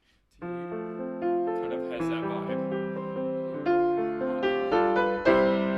So, quite brilliant, not hard, yeah. Be careful. And then, always nice here, yeah. Quite round, yeah. Not, but round.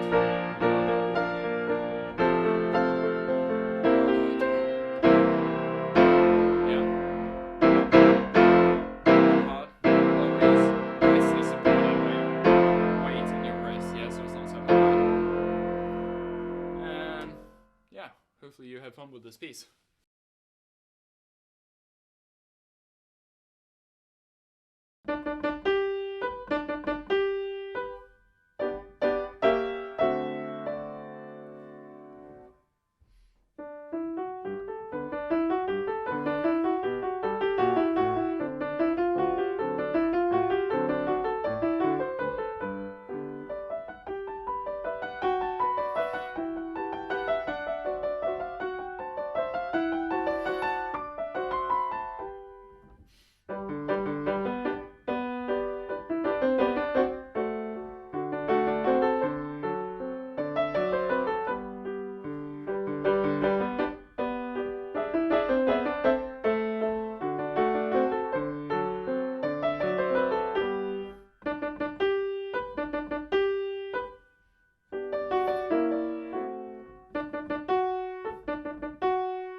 A fun piece, even though it's a bit of a finger twister, this one. I think you can really aim to have fun in this piece.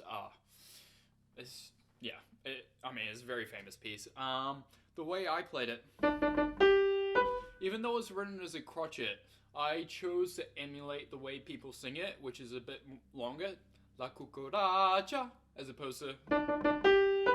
I think if you aim to hold that note a little bit longer and exaggerate the racha, I think it adds a bit more of the Spanish kind of flavor, or sorry, not Spanish, Mexican flavor to this quite, fun and childish song, really, isn't it? I remember singing it in Spanish class when I was like maybe 7 or 8, so me and this piece go a long way back, I guess. Anyway, yeah, so we want this really nice, vibrant La Cucaracha. So really short, lots of energy. La, da, da, and I'm going quite deep. La, cha. Cha is really short. La, cha. La, da, da, and then we get something a bit more pianistic after that. It's an introduction, isn't it? I think a little bit more on this to make it a bit more expressive as opposed to, yeah, bring out the top. And not super short in this case, I think. It's a bit more orchestral, I think. And then you can start slow to be a little bit cheeky, I think. And then get into tempo. The other way is that you just go straight into tempo and then that pause, let it settle, and then I think it's also important to show this kind of, it's almost like a waltz. 1, 2, 3, 1, 2, 3, 1, 2, 3, 1, 2. Yeah, yum, bum, bum. I wonder if I'm the first person to call La Cucaracha a waltz. Anyway. 1, 2, 3, 1, 2, 3, 1, 2, 3, 1, 2, 3, 1, 2, 3, 1, 2, 1. Yeah. It's quite like a waltz, isn't it? 1, 2, 3, 1. So main beat's a little bit more important, then we come off the main beats. And then the right hand does its finger twister above that. See if you can shape it, and then show also the end of the slurs by lifting.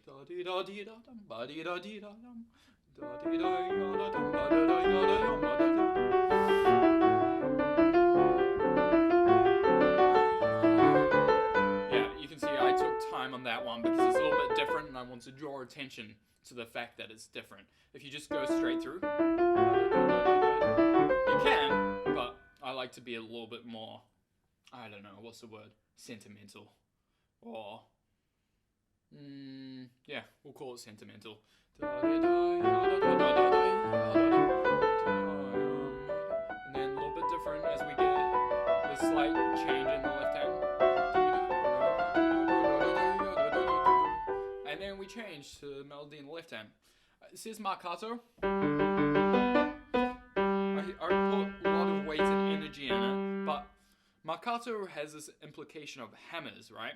I would call that hammers, but I don't think it really suits. I think it needs to be a little bit more vocal. I mean, it still needs a lot of energy, but not marcato, I'd say.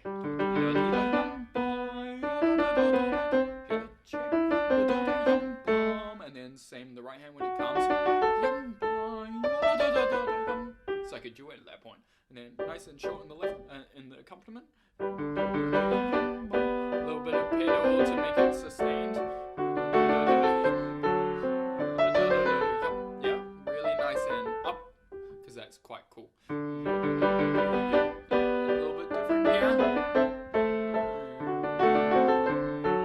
And then we get the same thing at the start.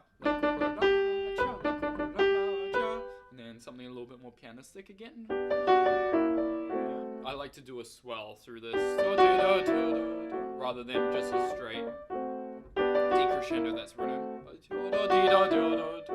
And then really lifted like a question. And then answered by. And then hopefully the end's fun. Whoops. Yeah, there we go, that's better.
So a lovely piece with lots of different characters. I mean, we have the big, is it 1, 2, 3, 4 different characters on this piece, and I think we really need to exaggerate the different qualities within each one.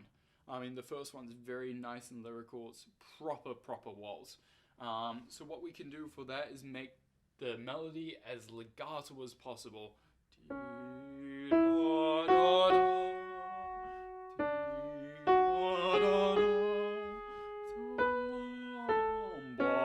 Yeah, shape.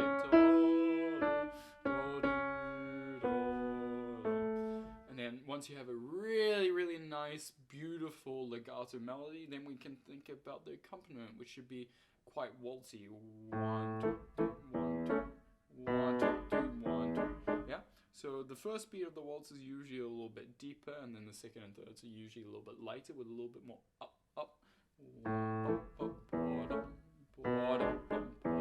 So it's not 2, 3, 1, 2, 3, 1, 2, 3, 1, 2, 3, 1, 2, 1, 2, 3, 1, 2, 3, 1, 2, 3, 1, 2. Yeah, it can be good to practice these separately. 1, 2, 3, 1, 2, 1, 2, 3, 1, 2, 1, 2, 3. Something like that, and then you want to add it together and be able to convincingly capture all of these different moving parts.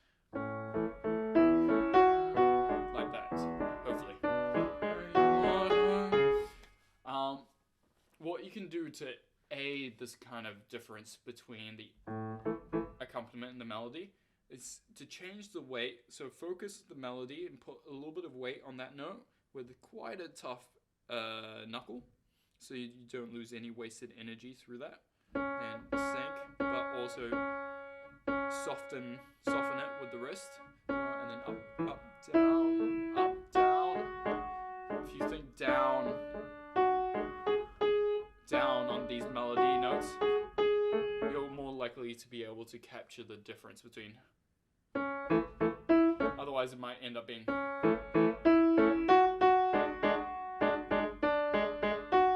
Where we don't get much difference between them, and we want this really nice legato.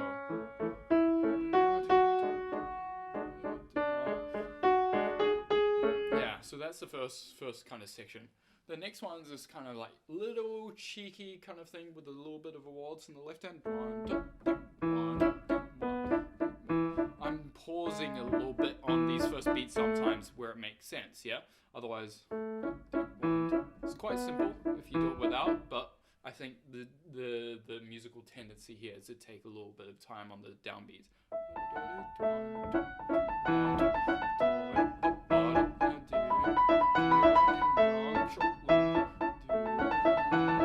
Yeah, so it adds a little bit more flavor to the waltz. Yeah, you can use your wrist to show the difference, because we don't want the A to stick out. But it's still part of the melody, but it's not just fingers. Yeah, it's not academic. I mean, you could do that, but I mean, that's just an exercise, not a piece. Up, down, up, and same thing here, but with different fingers. Yeah. Yeah. And a little bit different as it hits C sharp minor. A little bit more intense. And then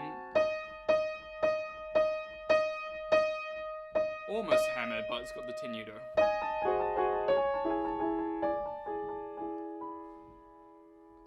It's quite open-ended. It's like an open-ended question, like what's going to happen, and then we start again. But here, down, up, tension and resolve, I think is the way to go for that. Yeah.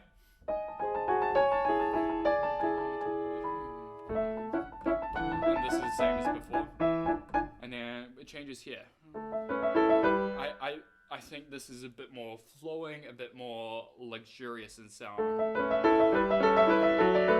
try to get this like nice rich sound. I'm putting a lot of weight and shaping everything.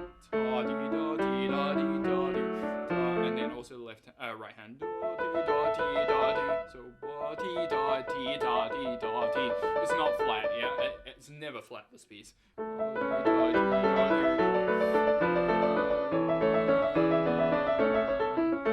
Yeah.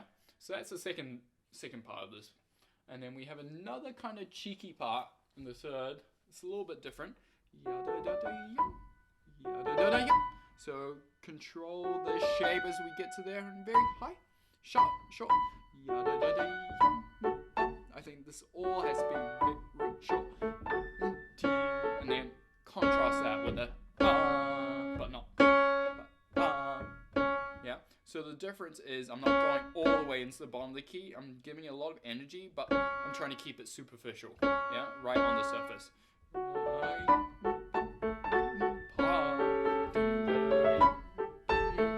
Also, you can probably feel the rubato. I'm not playing it very strictly. 1, 2, 3, 1, 2, 3, 1, 2, 3, 1, 2, 3, 1, 2, 1, 2, 3, 1, 2, 3, 1, 2, 3, 1. Have a play around with it. If you play it super in time, it kind of loses its charm here again, yeah? Then you can use these to show the direction as well, which will probably be copying the left hand. 1, 2, 3, 1, 2, 3, 1, 2, 3, 1, 2, 3, 1, 2, 3, 1, 2, 3, 1, 2, 3, 1, 2, 3, 1, 2, 3, 1, 2, 3, 1, 2, 3, 1, 2, 3, 1, 2, 3,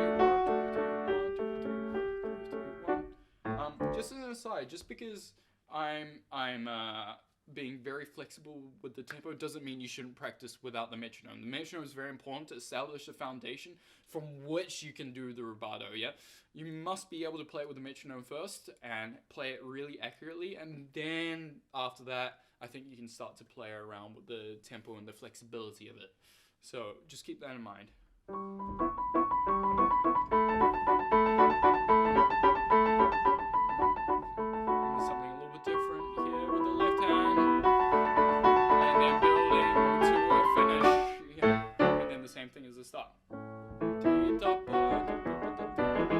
Etc.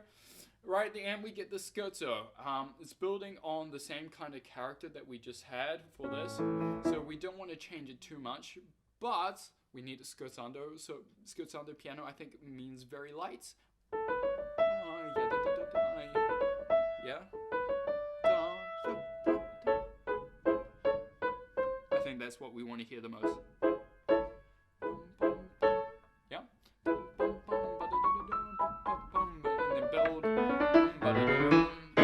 Make sure you go up on this last one, so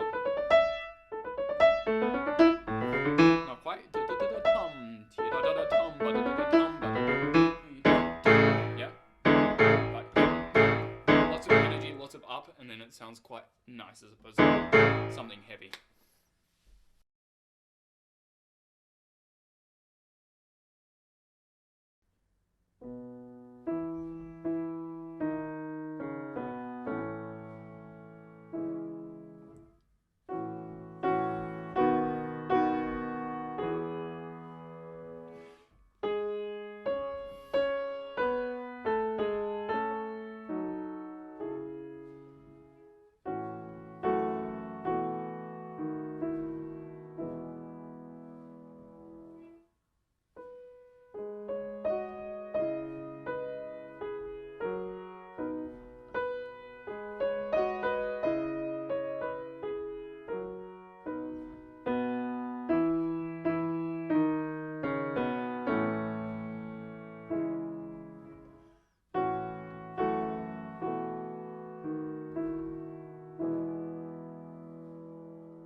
So this piece is quite lyrical. I think it needs to convey this sense of emptiness and also a sense of wandering. There's nothing.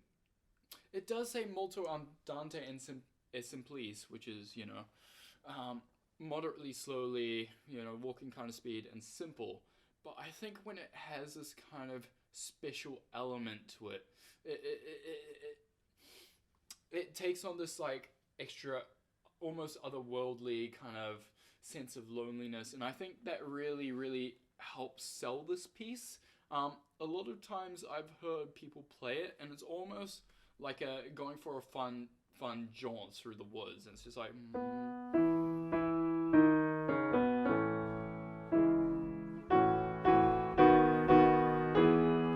Which is fair enough.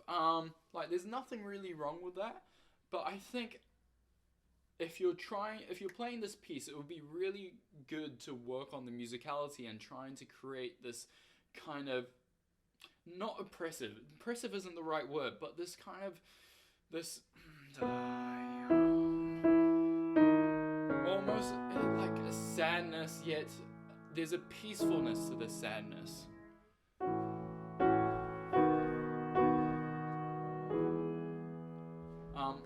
I think it's a good practice to at least aim for this kind of sound.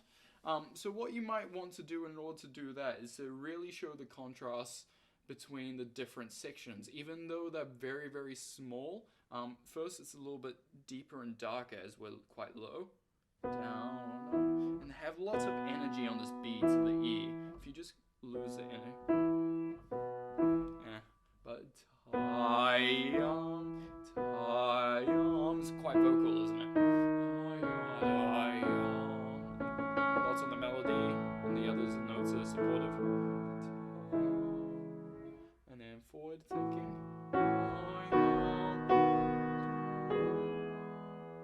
Yeah. So go forward. Something like that. And then resolute on the end. And now we have a contrast already. It's a little bit more intense as we go up. Maybe a bit more pleading. And then bring out the A to the G sharp. A lot of times people don't bring that, and then this becomes the melody, but it's not the melody. It's the top note. And then a simpler ending.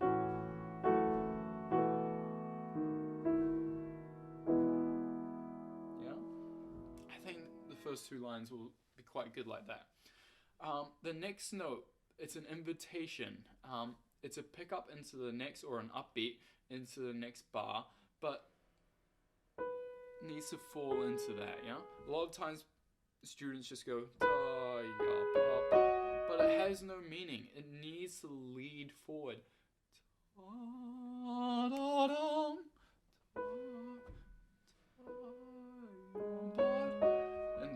Yeah, it's gradually building, but it has this like kind of special magical quality, this B, yeah? If you don't have it, the piece becomes quite basic, yeah? But if you have, you can capture like almost a starry kind of atmosphere, which might be nice to carry for a couple bars, and then do something slightly different the second time, and then again deep.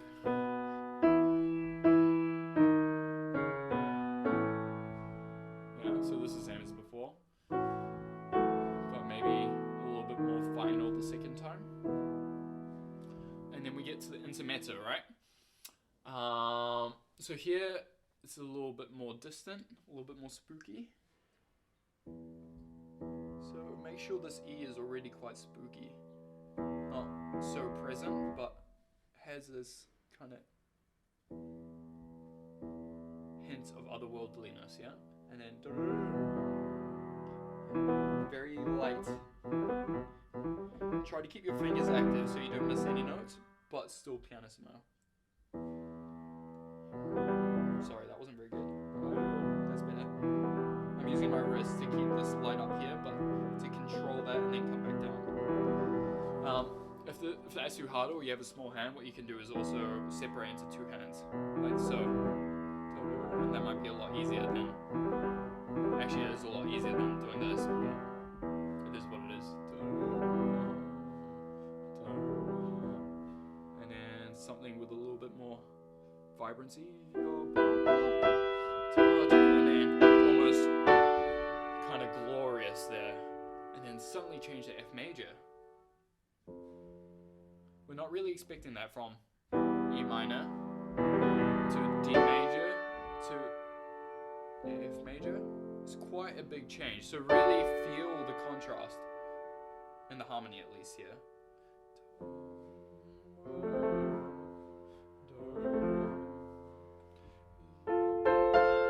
Same thing as the first time, but a little bit less as we go back to the start, yeah? And then again, invite. Very, quite heavily emotional, yeah?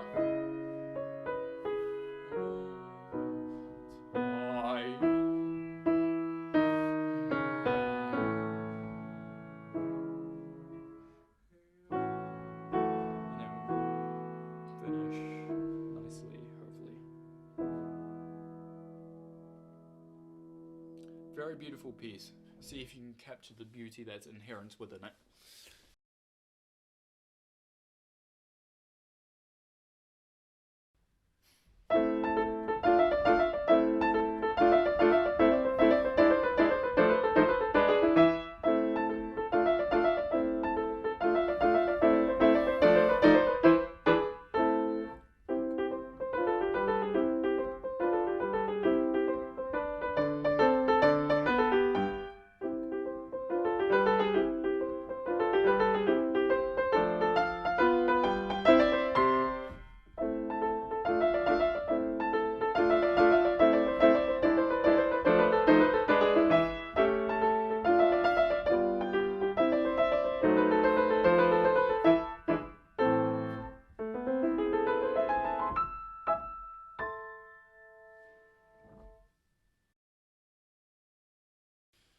So this is quite a vibrant and technical piece. I think the key here is to have this lovely kind of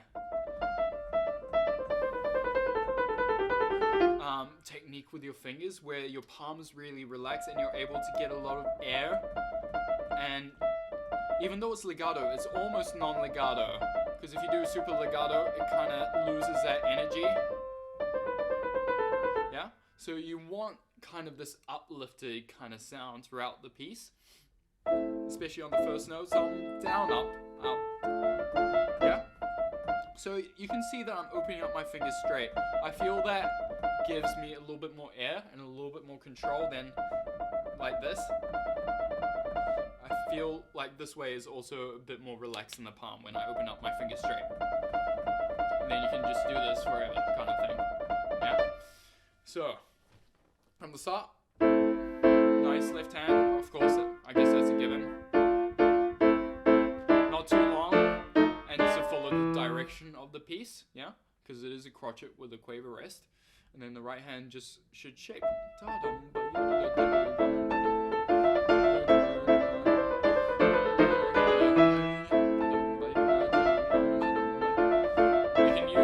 You can probably hear that I'm using a little bit of pedal to shape the left hand as well, right? And then we have a little bit of a change to C major, yeah? So it's still the same kind of activity, just a little bit nicer, a little bit sunnier. I'm doing a little bit crescendo through those, right? Excuse me.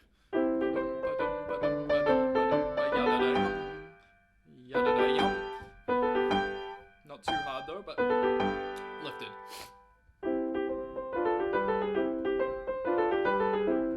Crescendo, but never hard. Yeah? If you have trouble with any of these jumps, just practice slow and then line it up before you play them. And then eventually you'll get them, yeah? And then moving forward, it's the same as the start. See if you can capture the energy again. And a little bit different here. So feel the difference in the harmony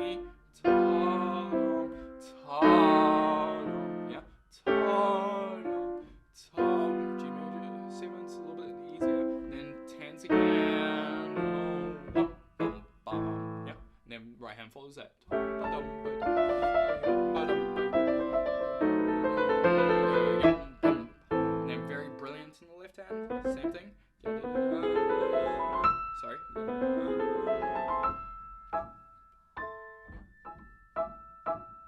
Really nice and soft. Yeah, not present, but very light. And there we go, a Tarantella.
So some might say this is the most, or at least one of the most beautiful melodies in classical music. It's a very, very famous symphony, and I would actually recommend listening to the symphony as a whole and reading about it to understand where it's coming from. But basically, Tchaikovsky wrote this right before he died, and I have a suspicion that he kind of knew that he was dying, and this is what, this was like his last maybe gift or like his last statement to the world. And yeah, so this comes quite close to the beginning of the piece after an opening turbulent kind of very, very emotive kind of opening, and then it kind of disappears into this really beautiful, almost ethereal kind of statement. And because it's so beautiful, I think we need to take real care, in particular the legato and the evenness, and really setting up the phrases well, making sure we have everything set, and finding adequate depth of sound as well. And of course we want rubato to help shape the music. I mean, to be honest, one of the hardest notes actually in this piece is the first note. Trying to find the right sound for that F sharp, where it needs to just come out of nowhere. It's really hard to start on that note and just come and kind of caress it into existence.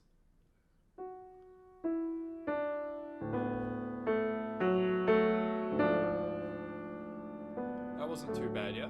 So it just needs to kind of come out of nowhere, but I mean, the way I'm playing it now is too energetic, right? But that's the kind of sound we want, just with a little bit of energy, and it needs to fall forward into the bar line and then eventually broaden out into this kind of chord. What is it? A diminished chord, sorry. Which resolves back into T major, yeah? So take really good care of this, and then each note is a little bit more as it falls, yeah? Oh, sorry, that was too hard, but to there, yeah? So as you can see, it's not the easiest thing. It's really important. A little bit more, yeah? Sometimes what I hear is, well, not that obvious, but more and then getting softer, yeah? Or soft, loud, soft, yeah? Which isn't the shape, yeah? Each note needs to lead into the next very, very effectively, and it needs to be really controlled. And then of course the left hand needs to be very supportive, kind of have like a deep drone kind of sound almost, yeah? Not this, but... So make sure you can control all of this, yeah? And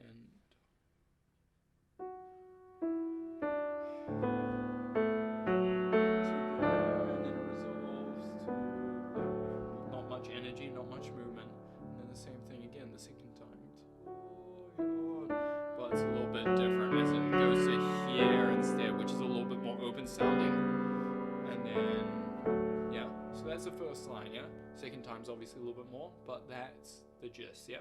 Then once we land on here, we need to suddenly increase the tension to this mezzo forte, and we don't have very long to do it.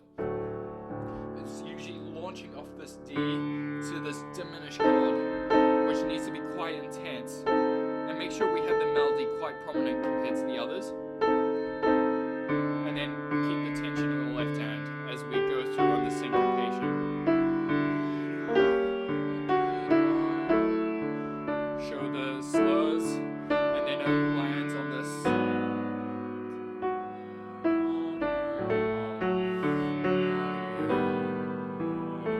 And then the same thing again the second time. Maybe a little bit more, a little bit less compared to the first time, up to you, but never the same.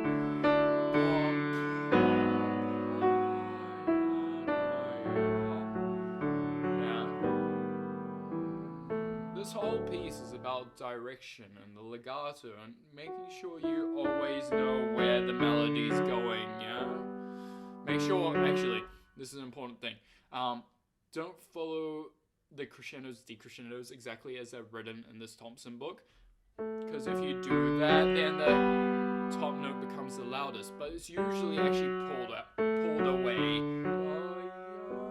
like that, especially at the start, if you listen carefully again. It's a little bit lifted, otherwise, is it a little bit too intense? Lifted, but broad, yeah? So be careful of the crescendo, the way it's written, yeah? Overall, just follow the directions, but make sure it always sounds nice.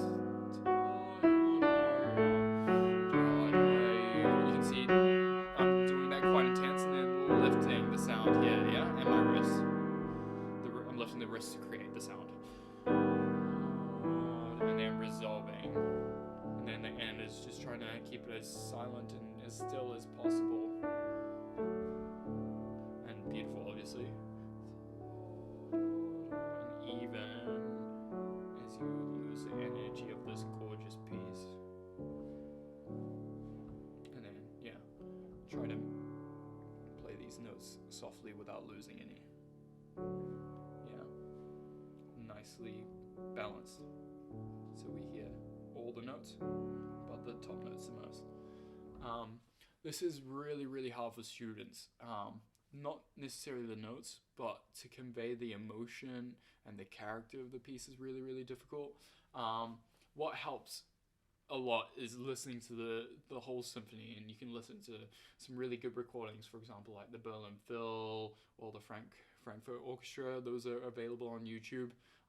There are lots of different options, and they're all very, very spectacular. And it might be good for the students to listen to this with their family, and I think the whole family can enjoy what an emotional roller coaster this whole symphony is. But specifically for this part, it's the second subject of the first movement.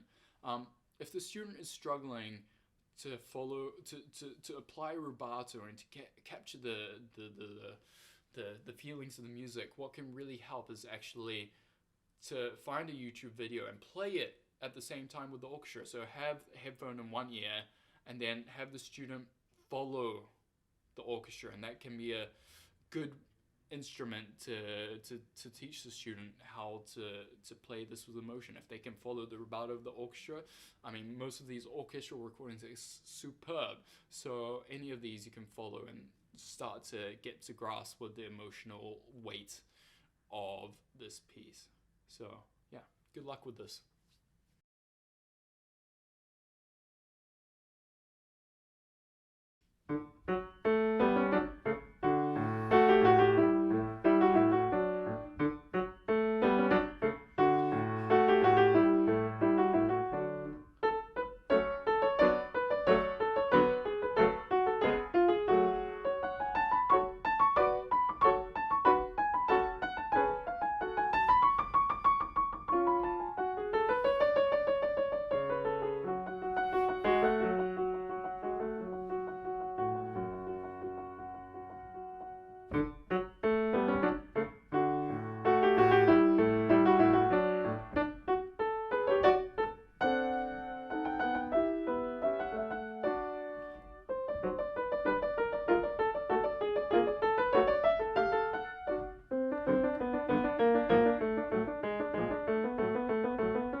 So another lively, fun piece. Again, I think the focus is going to be on articulation and phrasing and dynamics. Just being able to contrast effectively between these. So we want lots of energy to start off with. Yeah, I'm using a touch of pedal so that the sound's not so dry. Otherwise it's like this and it's a bit too dry, right? I'm using like a quarter pedal individually on each note. So depends on the piano, depends on the acoustic. Play around with it, but make sure it's not dry, yeah? And then down, and then as you go up, da-dee-do, up, up, down, up, yeah?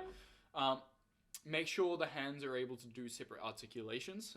So you might want to practice it separate hands first, but because both hands tend to be doing different things at the same time, make sure you can do each hand effectively first. For example, yeah, and then the left hand's doing something different.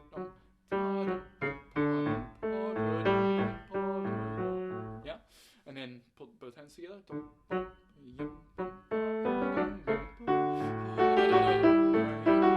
So you can hear this is a lot more lyrical, a little bit more pedal, a little bit more forward momentum, down, up, and then starting again, but a little bit less. And then same thing. Yeah, and then we change to something a little bit more active as it goes into something like F sharp minor. Yeah, so very short, lots of energy, again, pedal, and then separate articulations. Very short, this is a little bit longer in the right hand. So make sure shape this as well. And then very short. Yeah? If you start on the keys, it'll be a little bit easier. And then tense up as you pull away, and then relax straight away. Relax. Yeah? That kind of pinching the notes, but having very, very tough fingertips will help create a nice sound. Yeah?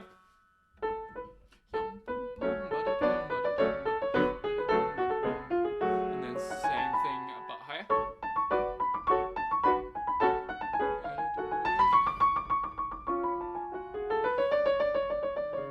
Yeah, you can see I'm really exaggerating the crescendo to keep it interesting. To make it maybe increasing the suspense, keep some kind of intrigue in there. And then almost ghostly here. Very soft. And then change. Same as before.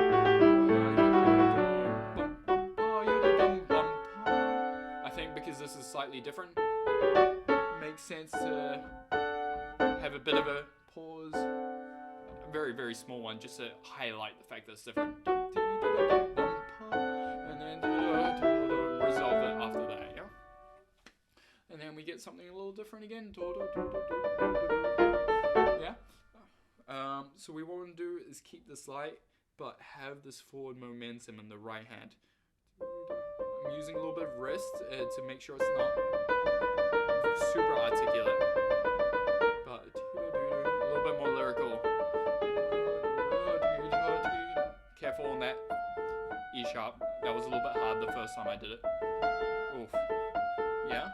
So make sure you find the sound you want.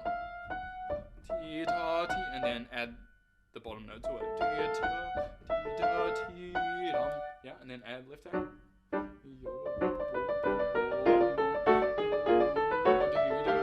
And the same thing, both soft though. Yeah?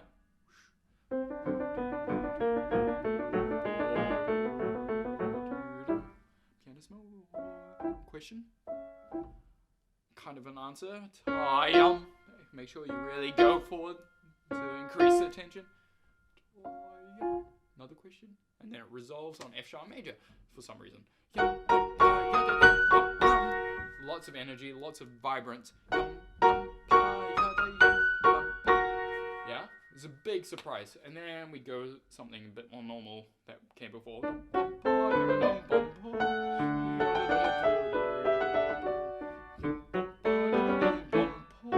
Something a little bit different again, going to the 7th chord. So feel free to to transition into it effectively. With the obligato and then resolve. And then a little bit more lyrical as we jump up a little bit higher. Quite a nice deep sound, isn't it? And then left hand's light. Yeah, but right hand's down.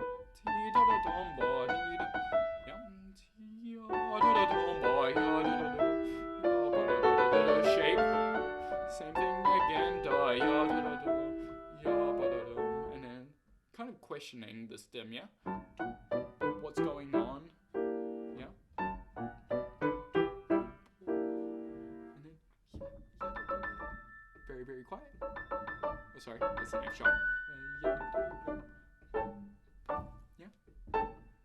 Could finish there, but it doesn't. Yeah, very nice, rich fortissimo, never hard, yeah?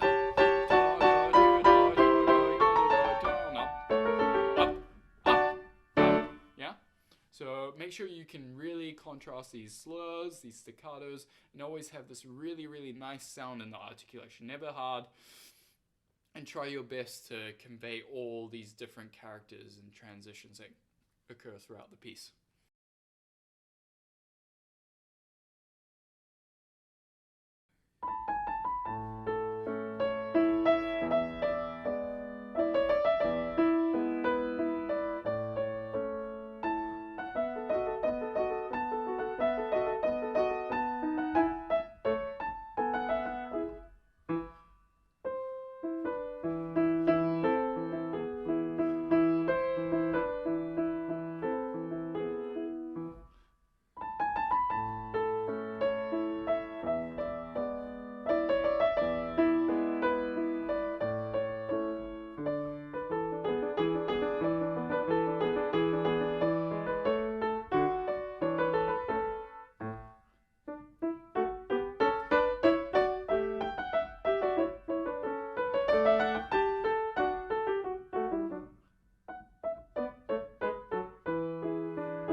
So a very, very charming piece. It's quite hard to capture the charm of it while also keeping it very, very calm and easy. Be careful not to overdo anything, whether it's the articulation or the dynamics. It should just be very, very simple, at least at the start, yeah? The way I play this first note is actually to drop on it slightly. I find if you articulate it, it doesn't have quite a nice ring to it, so almost together. And then, of course, it's a slight drop, but it's very light. And then contrast this lightness with a deep melody, and then light, deep, deep, deep, down. But yeah, deep, but it's always going somewhere. Up, down, up, yeah? And then left hand should be smooth. And then add them both together.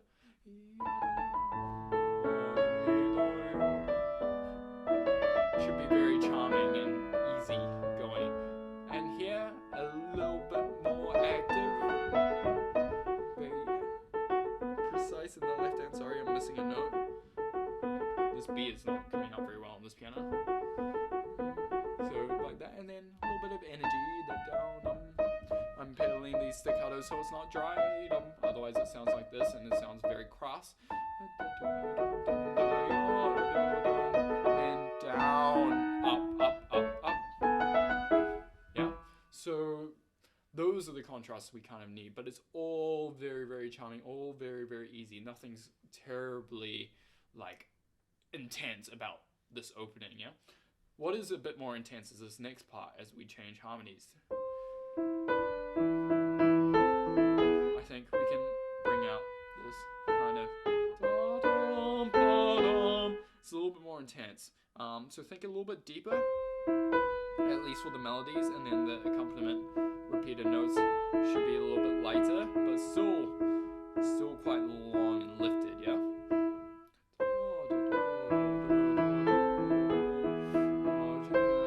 Something a little bit different the second time, maybe a little bit less, and then same as before. And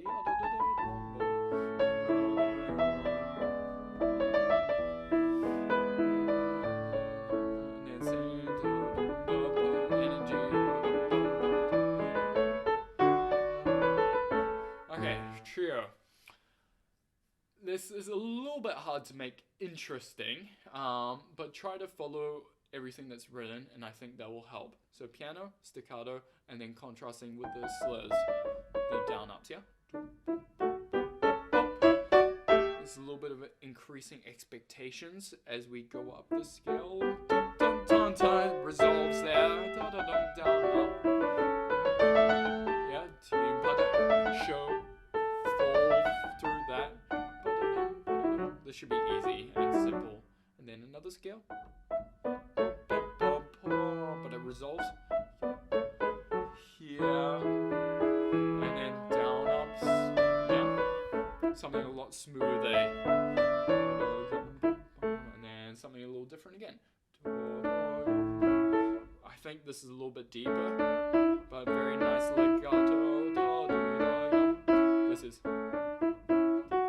This is without really focusing on the weight and the nice legato. It sounds very basic, but we want to capture the legato and sweep.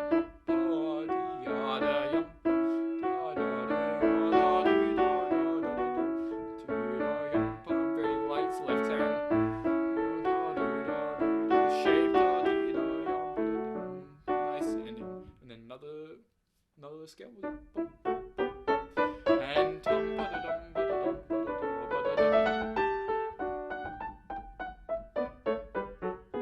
sorry, that's G natural.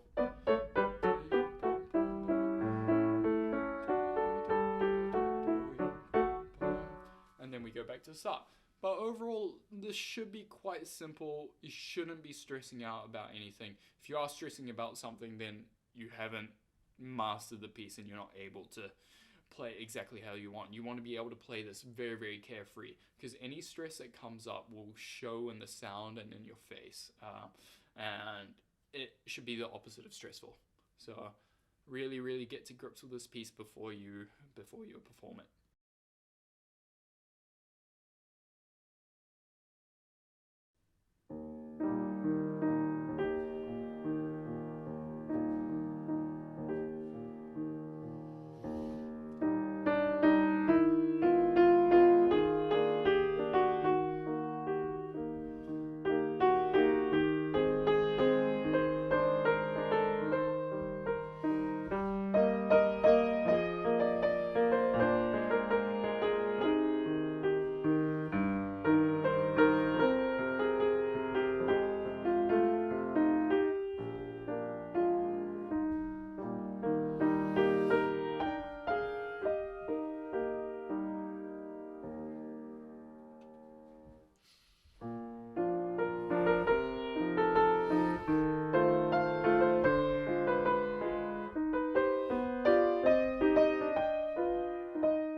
This is such a gorgeous piece. I mean, it is really magical, and I think, the students really capture that kind of really nice, almost heartfelt kind of quality that this piece can bring out, at least as a work of art, as a piece of music. So first of all, we want to set it up really well. We have a 4-bar introduction. We want something simple, quiet, but something that gives a hint as to what comes next. So something simple, but already hinting towards the kind of heartfelt nature that will come with the legato cantabile in the melody. So down, a little bit lifted, because it's on the second beat. Down, up, I think is the way to go. Oh, sorry, that was a bit too hard. And then a little bit less the second time. It's more of a change of character than a little bit less, just like more of an introspective look. This movement, I think, helps. And then we start. And then the right hand, very legato cantabile, very deep sound. Almost pointed. That's pointed. It's almost like that. But it's just a little bit blunter, the attack of the key. And then really exaggerate the shape.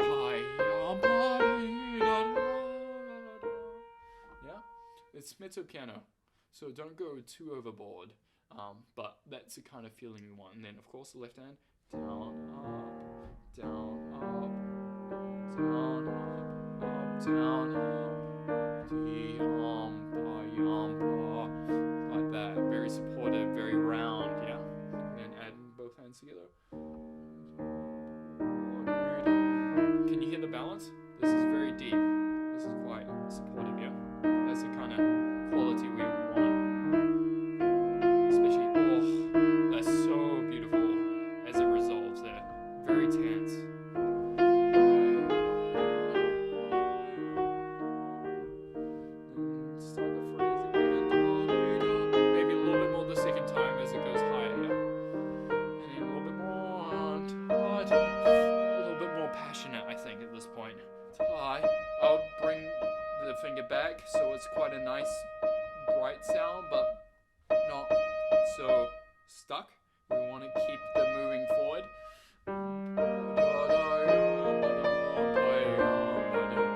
Yeah, just be careful with the repeated notes, not to slap or to drop too heavy. We need to keep the direction. Yeah. It's not easy, but yeah, try to keep the movement as small as possible, and I think that will help.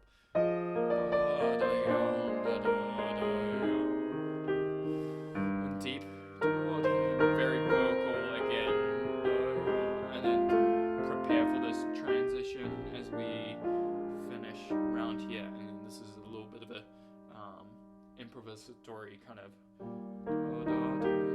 passage. This should be quite bright, lifted, and then coming back down. Yeah, so.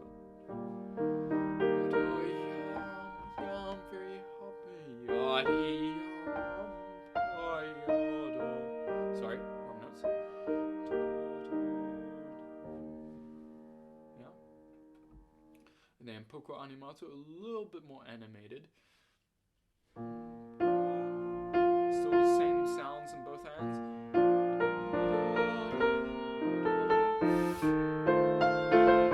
You can show the animation actually with the left hand by coming up off the first note a little bit on the beat, yeah? That's one way of showing a little bit more energy, and then going forward through these as you wish, yeah? Especially this one going up as it sings up there. I think it's quite nice, yeah? There's a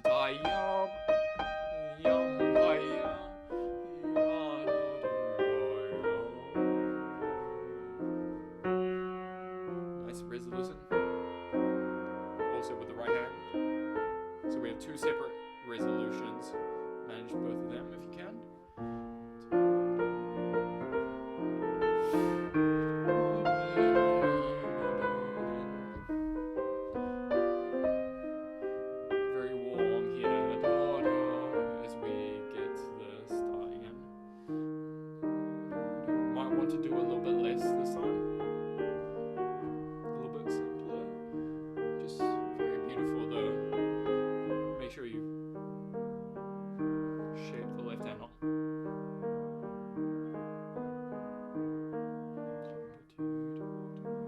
little bit of shapes just to help.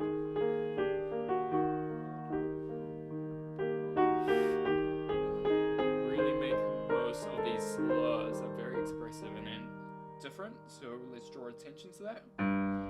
Deep. Keep the left hand flowing. Even though the right hand's super expressive, left hand can help make it even more expressive by flowing even more.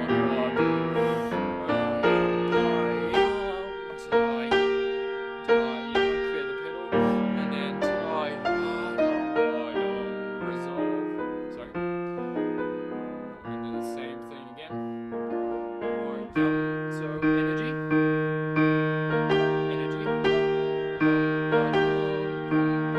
And then very sweeping tie to there. And then a little bit more labored as you come down. And then lose the energy again. And then start again. A little bit of magic. And this B natural is very interesting. Animated. A little bit less as an echo. And then even more. And then come back down to earth. As we start to finish this piece, it needs to lose its energy very slowly. So start to reduce your movement and start to do a rit and very sparkly. This is really nice, especially as you get up to the top. It should be very, very sparkly, but when we're down lower, quite rich, right? And then it just resolves on this E flat major chord. It's just really, really nice. Very, very simple. Use the left pedal for the last chord if you need. Or play the chord together though, not like what I just did. There we go. It's very, very, very heartfelt. I think, yeah. The notes themselves aren't so difficult. It's capturing the passion and the heartfelt nature of this piece and having this kind of dramatic arc and what is a longer piece compared to what has come before it, yeah? Even though it's like the same character more or less throughout the same piece, trying to capture all these subtle nuances within these characters and having a dramatic arc from the start to the climax on the third page and then falling away back from that climax, I think is the real challenging point. But yeah, heartfelt, really go for that. When the student plays it, they should aim to make whoever's listening to it cry, not because it's bad, but because it's so beautiful.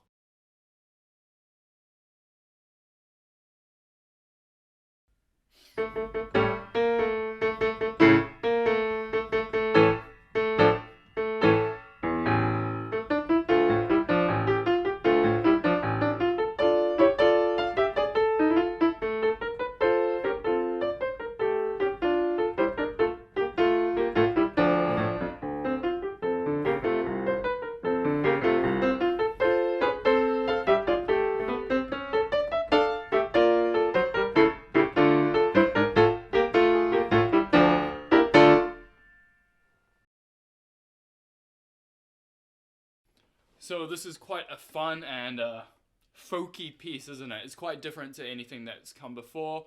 It's a bit more Russian and a little bit more exotic, if we can call it that, I think, compared to the more standard repertoire. So I think in this piece, the marcato is very, very important. The quality of the staccatos and the marcatos, just to create some energy and some flow, I think.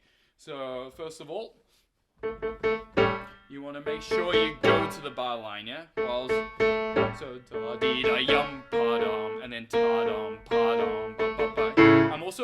I'm also using a little bit of pedal. It does say on this, set a lively tempo and pedal only as marked, but I think that it needs a little bit of pedal, usually on the bar line, just to help round out the sound. Otherwise, it's too dry.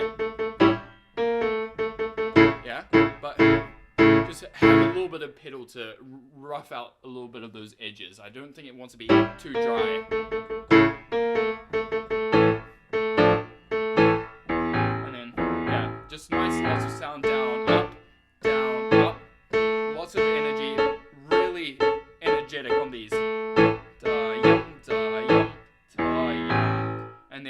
become a little bit more melodic after that. So these are kind of drops, and the fingers are quite tough. You have to have flimsy. It's going to be a little bit softer, yeah? But we want a nice solid sound, yeah? Always throughout this piece. Drop, down, nice, and a little bit more lyrical here, because it's a tenuto, down, up in the left hand. I think it's really cool. Yep, so like a tenuto there. Aim towards the next bar. And then very short. This is really cool. Up, up, up. When I do the staccato, right on the key, and then like a trampoline. So, and then a little bit nicer if you want, or you can keep it loud. Either way,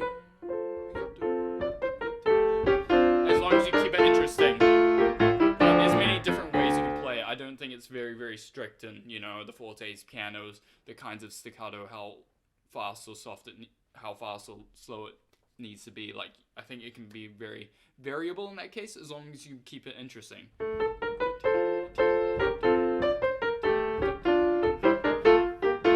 And then just make sure this is very precise 1, 2, 3, 4, 1, and not a triplet, yeah, when we have these kinds of things. And then it's a little bit nicer in F major. And then left hand. Make sure you aim for the D flat, but it's quite nice and very legato. It's the first kind of legato we have in this piece, so make it count. And then adding on the right hand.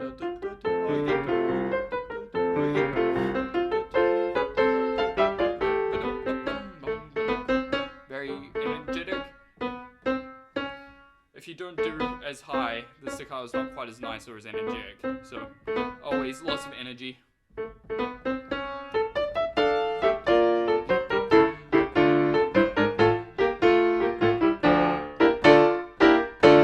Yeah, so basically it's a pretty straightforward piece as long as you can get the notes and the articulation. There's nothing seriously complicated about it. But it's a matter of the quality of the articulation, and making it interesting is the issue here. Good luck.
A lovely melody by Massenet. This one is quite tricky, I think. You have this syncopated passage in this right hand which needs to be subdued, yet provide a sense of urgency and shape along with the left hand. And the left hand has to provide this nice lyrical kind of melody, while yet still showing urgency while not showing any hardness of sound. It's just a really tough, what can I say? It's a really tough thing to manage all of these things together. So I would recommend a lot of separate hand practice and lots of metronomic practice, so that you have a really strong foundation. And then after that, you can become a little bit more flexible with your rubato and tempo and with your colors and with the dynamics. But anyway, I think it's really important to start with some urgency, with a little bit of energy. Otherwise, nothing really happens if you just mezzo forte. It's not quite so interesting. I think it needs that kind of it kind of launches out of this bottom E, and then it resolves, kind of, maybe not resolves, but the phrase progresses through. It's really important that we get a nice kind of sound and not hard, but we caress it nicely. I'm pulling back slightly on these ones, so it's not quite so hard. And then when we get the slur, that's really nice contrast between the articulations. It carries the energy from one note to the next, and then releases it slightly, and then again then again It's a 4-bar phrase. It's quite long. It's really important that it runs for 4 bars. And then with the right hand, I play it like this. Make sure it's not just like this, but it's quite nice and ta-ti-ta-ta. And then it follows the shape of the left hand.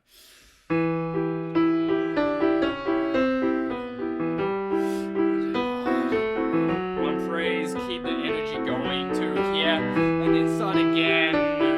Maybe something a little bit different the second time, especially the last bar as it changes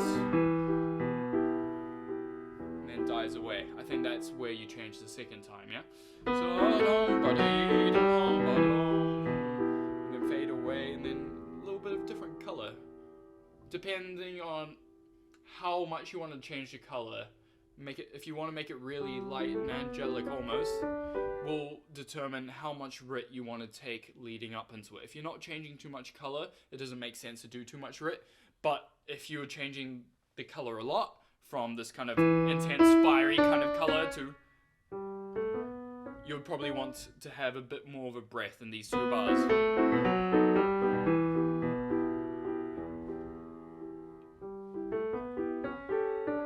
Sorry, this wasn't very good, so play that better than I did just then. And then syncopation, it's quite tom, and then a little bit more the second time. Build the urgency through these I'm lifting down, up, down, up, down, up, up, down, up, down. Yeah? It's really important to use this kind of short motif to progress the tension. And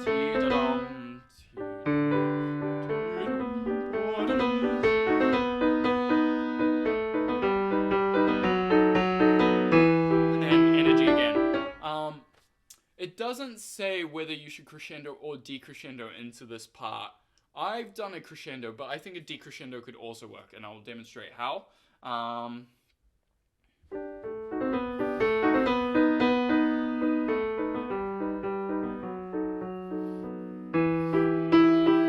Basically, as long as you relaunch the energy from there, I think a writ and a decrescendo could work. Maybe not as much as I did just then, but something suitable. And then from there, yeah? And then this is much the same as the start. And even more, tom, tom, ta. It's quite declamatory, yeah? It's quite angry.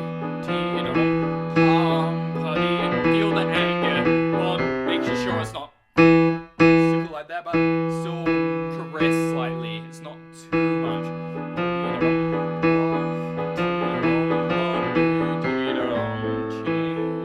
Lose the energy, and then restart the energy. This part's pretty tricky. Practice separate hands with the metronome, so you can sing both hands. And put them together. You want to sing both hands out together. Crescendo. And then nice settling. And then almost like bells, I think. quite nice and light. And then slow off. And then just fading it to nothing. And there we have it. It's pretty tricky, so good luck with that. But the most important thing is establishing a good character and making sure all the notes serve and purpose towards that goal of creating a suitable character, whatever the phrase is and wherever you're going with that phrase. So, best of luck.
So here is again something a little different.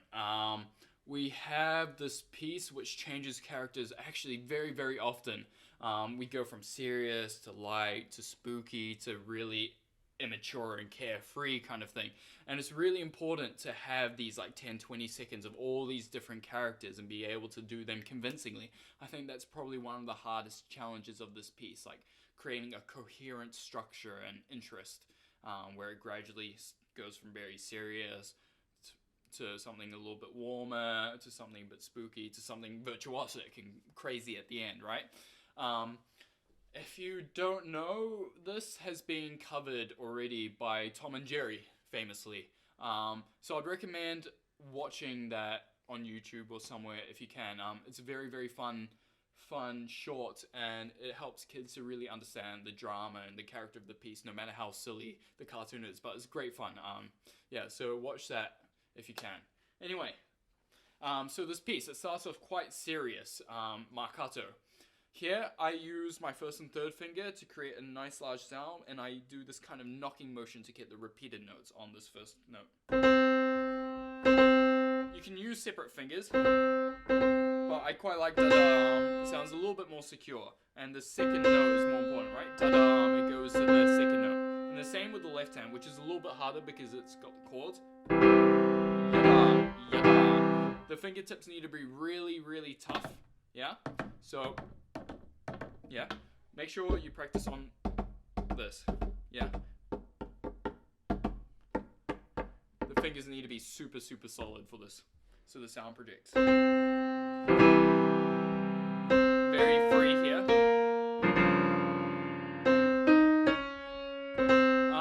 While it's written as straight quavers, stylistically, the last two notes are played very fast. So, da da dum, ba bum, ba bum, there, right? Da da da da dum, and then again here, da dum, ba bum, da da shape, and then resolve, and then usually this is a little bit different as we go to minor, a little bit more serious. Da da da, and then again, short. Resolve the C to the B, down, up. It's really nice. Make sure the balance is good between all three notes. Da, da, and then sing da, da, ya, da, da, da, da. Very rubato. Da, singing, da, da, shape it. Da. Hold that tension as long as you can, and then resolve. Da, da, da. Doing down, up with the pedal on that last note for a little bit. So it sounds quite buoyant, because otherwise it needs to go dee da yum, dee da dum. So then the right can bounce off of that. Da da yum, da dum. Yeah. Short long is usually the stylistic way to play it, because this doesn't really, no one really does that. Just to re-emphasize that bar line, and then very legato and singing, da dee da ya da dee da, something like that, yeah. Almost together. I'm going up, down. You can use another finger if you want. I like 4/3 here, and then warmer here as it goes to E flat major. So open this sound, da dee dum. And then down again, and then singing, but a little bit nicer. And then it finishes being nice, and now it's a little bit mean and cold. So crescendo and increase the tension here. Make sure this is not too loud. It needs to be supportive, but energetic, but not too loud.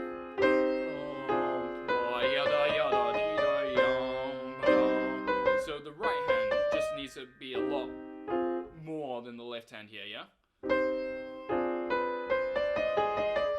Otherwise it sounds too heavy.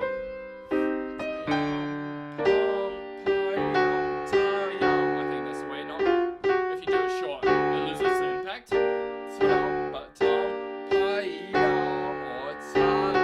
either way, and then gradually getting nicer and less hammered, and then a little bit nicer, and then very nice change. Down, up, and very transparent. So this is quite tough, this is really light, and then the left hand's quite nice as well, yeah? So make sure you can hear that E flat though. Doing lots of rubato if you can, yeah, hear that? And then here, down, up, down.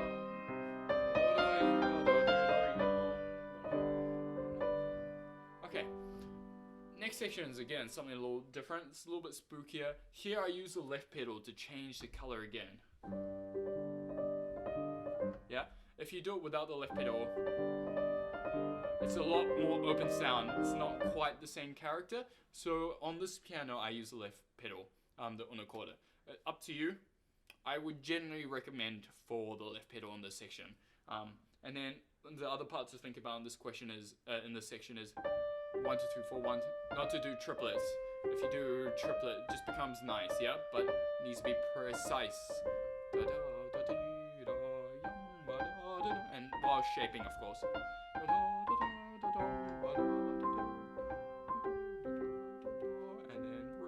And then the next section is quite a lot of fun, if you can get it fast at least. I like to start slow and then build it up.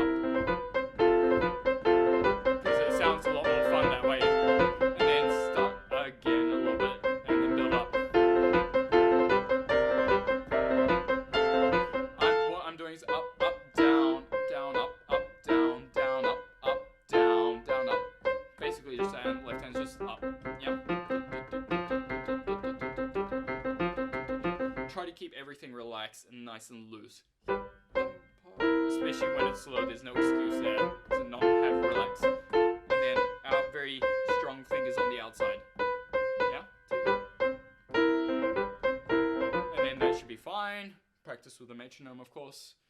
Last page. This is quite tough to play fast. The key here is the quality of the staccato. Every note very, very precise and very short. What tends to happen sometimes with students is their thumb gets a little bit lazy on that staccato. So make sure the thumb is also very short, yeah? All notes equally short and shaped, of course. And then left hand is the same, yeah? But I'd recommend doing metronome, a lot of metronome, starting slow, and then every time you get it right, speeding up until you max out, yeah? That's a good way of practicing this and building up your tempo and speed here. And then pianissimo is even harder because it has to be quiet, but your fingers need to be super, super firm so the sound projects, yeah? If your sound's floppy, you're just gonna lose everything, yeah? So it needs to be really precise, yeah? Very, very tense on the top of the fingers. Like you're hammering in nails almost, yeah? Each finger's a hammer.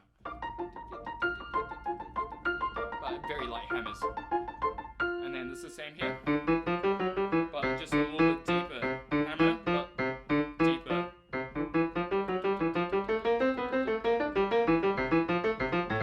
Okay, this part's kind of weird, isn't it? To make sure everything's really nice, I've made students play this with one hand. Just to make sure they can do it, and also to check the quality of the staccato.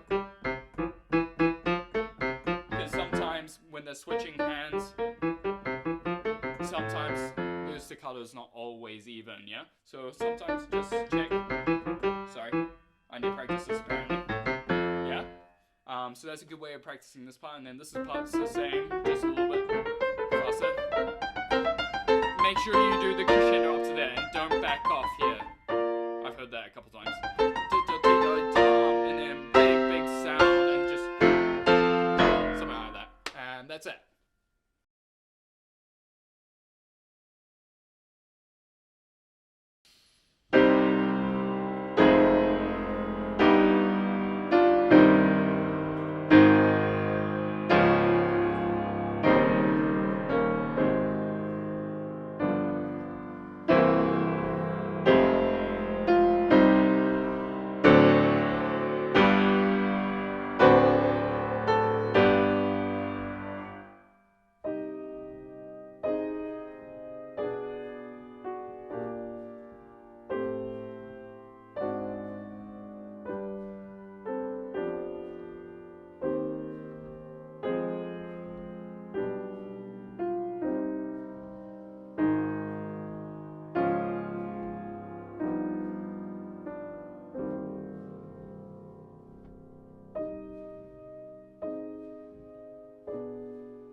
So a very, very grave piece for being a prelude.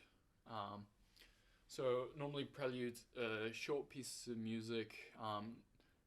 Before Chopin, who composed this piece, it used to come at the start of a larger set of pieces. But in this case, Chopin wrote a bunch of preludes as a set by themselves. And this is one of them. It's number 20 in the set. So it's towards the end because there's 24, one in each key. C major, C minor, C sharp, major, C sharp minor. Not in that order, but you get the drift. Yeah. So C minor is very, very grave. It has these connotations of a funeral march. Like there's lots of famous pieces in C minor. This one, Pathétique.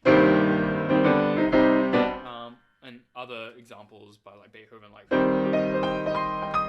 for example, yeah. So C minor has this kind of grave it has this kind of this connotation of being grave and solemn almost, and I think that's the key to this piece. First one's fortissimo, so nice deep sound, never hit but deep and sink into the bottom of the key. Lots of pedal. Yeah,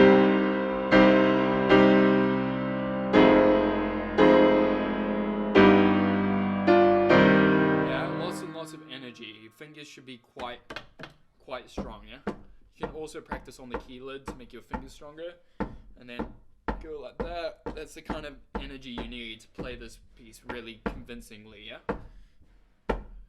Tom, pom, pom, yeah? And then you take it to the keys. For example, like that, yeah? If your hands are too small to reach all the notes, especially as it gets to this, cut out the notes necessarily. For example, the first chord, you don't need the bottom G. You just, cut out the notes that you need in order to make this piece work, yeah? But I'll play it now as though the hands are big enough. So, nice, rich sound. And then 1, 2, 3, 4, it's very precise. A little bit changed to A flat major. It's a little bit more open sounding.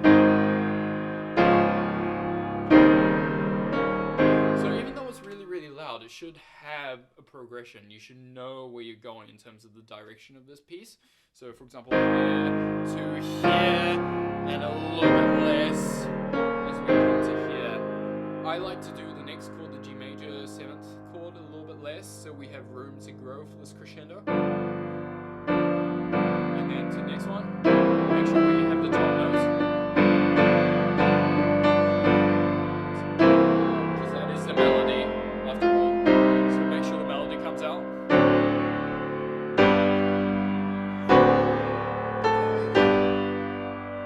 And so we have this large, glorious amount of sound, but then it changes to something a little bit more distant, a little bit more internal, but still quite painful and grave. The trick, I think, is to have this quite deep and quite prominent in its own way, but not like, well, maybe prominent is the right word, but it's deep and it should be clearly heard, but it shouldn't cover the melody, which should be pinging, and then this should be a little bit less, and then we get a nice balance of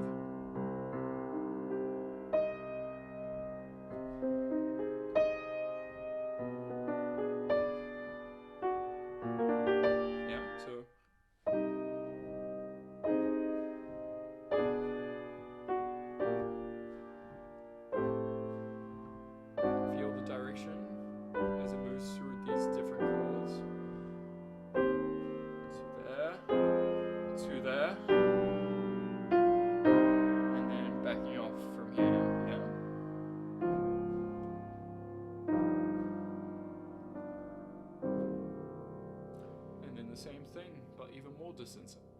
I use the left pedal here just to change the color and just to change the sound world a little bit, make it a little bit different, yeah? But still with the same ideas in mind. If you can, try to do a nice legato on the left hand. If you can't, fake it. Some are really hard.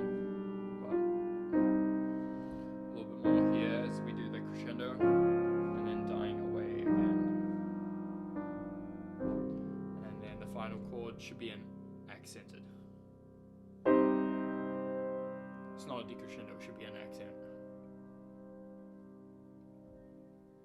And something like that.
So the key to this piece is to capture the charm and ease of playing it. So from the start, it's important to have a little bit more balance on the top note, as opposed to bottom note, or even, because that'll make it sound lighter. If you can see, I'm going straight to thumb here as opposed to third finger. I think that's a little bit easier. I think 3, this, yeah? 1, I think is a little bit easier. So that's the first thing. The next thing is, even though the left hand's kind of boring, not to play it boringly, it's just to shape it, yeah? Especially this one, on this D sharp, because it's very interesting, yeah? It's the leading note to the E minor chord that comes, yeah?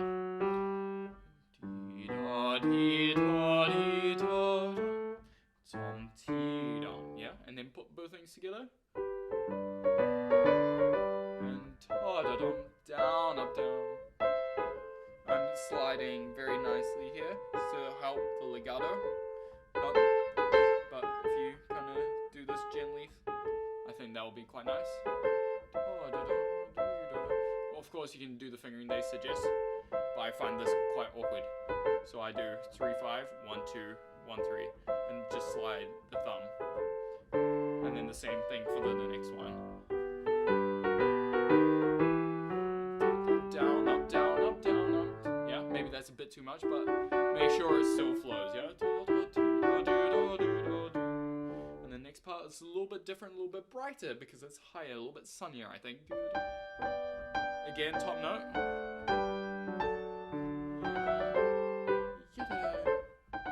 Make sure you don't slap. Control that. Yep. Very nice and graceful.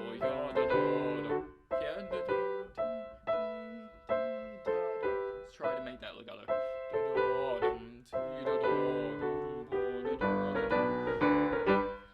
Shape, even though it's quite heavy. Sorry.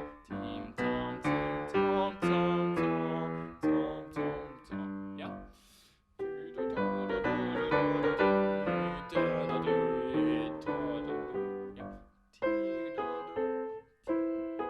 Gradually, I think is the way to go. And then try to make this as legato as you can, yeah? Not staccato, but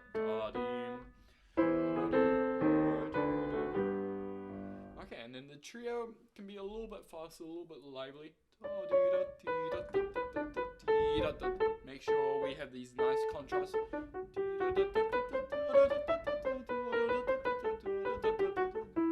I think that's how you kind of shape it, yeah?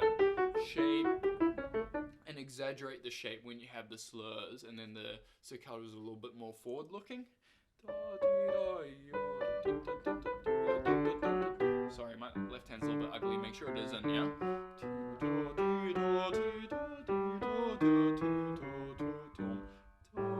I think that was a little bit nicer. Hopefully I can do it now. That's both hands.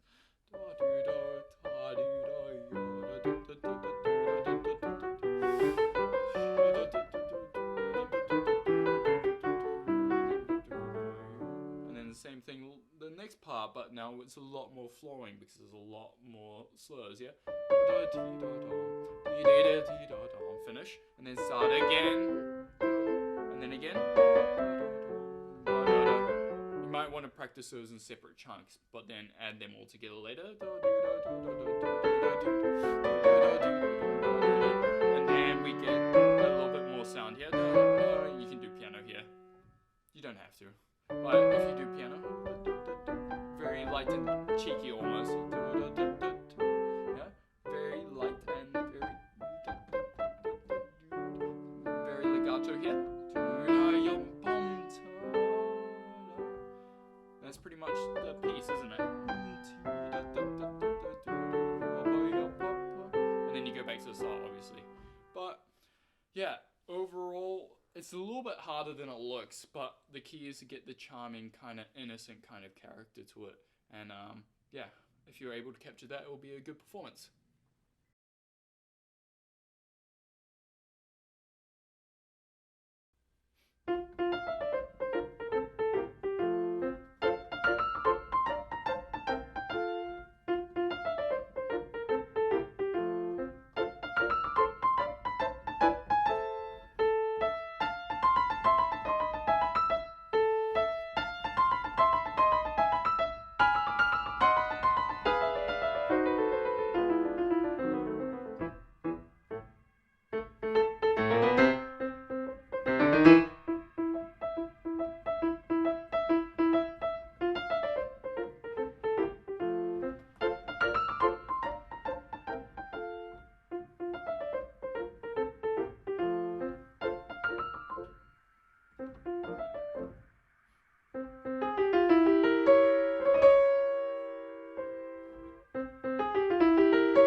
Okay, so this piece, I mean, what can I say? It kind of plays itself as long as you do everything that's written.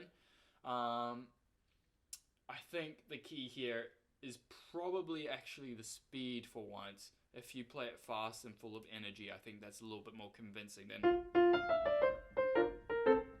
Yeah, these...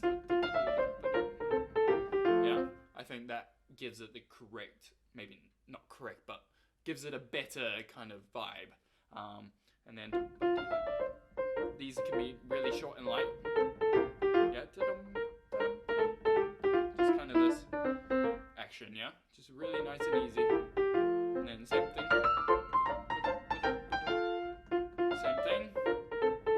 Same thing, but key change. So make sure you really pay attention to that. From here, it's a little bit different than quite declamatory, I think. Ti-da-yum-ba-doo. Quite tough fingers here, so we get a lot of fire. Ti-da-yum-ba-doo. And then same here, quite fiery, I think, rather than legato. A little bit more non-legato, I think.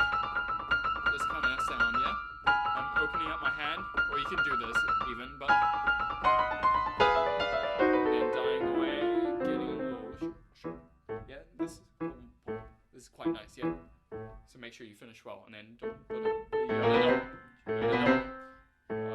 Crescendo through there to release that. That's how you play that. Don't go there, because then it sounds heavy, but just go to the B natural and then release a little bit. And then same thing here to the D sharp and release. You can use a little bit of pedal to help the sound here. And then same thing as the start.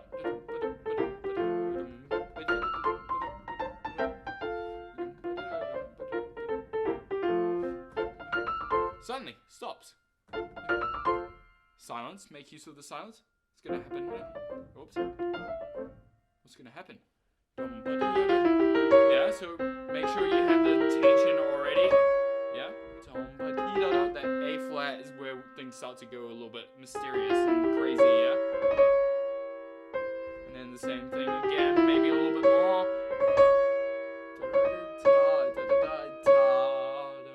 And then here. I think this needs to be a little bit uplifted. But growing a little bit more each time to here, yeah?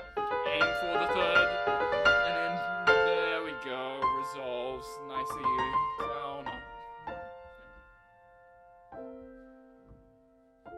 And then the same thing again, but this time with a little bit shorter. Not full staccatos, but quite weighted staccatos. And then the last part, just have fun. Yeah. Something like that, yeah? I'm doing quite open and keeping everything relaxed so that I can go faster, yeah? Sorry, that one's... There we go, I got it, see?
Okay, so this is from an opera. It's quite dramatic. We have lots of different characters again. The first part, introduction, 4 bars, really set the scene, make sure it has a lot of energy before it changes into this kind of beautiful kind of section on the second page.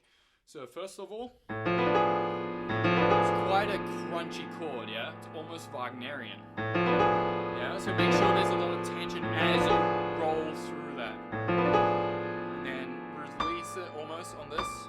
You can do 2 hands or 1 hand. I like to think of it as different blocks, building blocks. 1, 2, it's a little bit less, yes. And then getting less, the energy starts dissipating, and then becomes quite nice by this point. And then let this ring, yeah, to here. That note's a little bit more, the other one's a little bit nicer. It's quite nice, yeah. Very nice, yeah. And then the right hand's very nice as well. Down, up, very lyrical. Yeah, like this, I think. This is.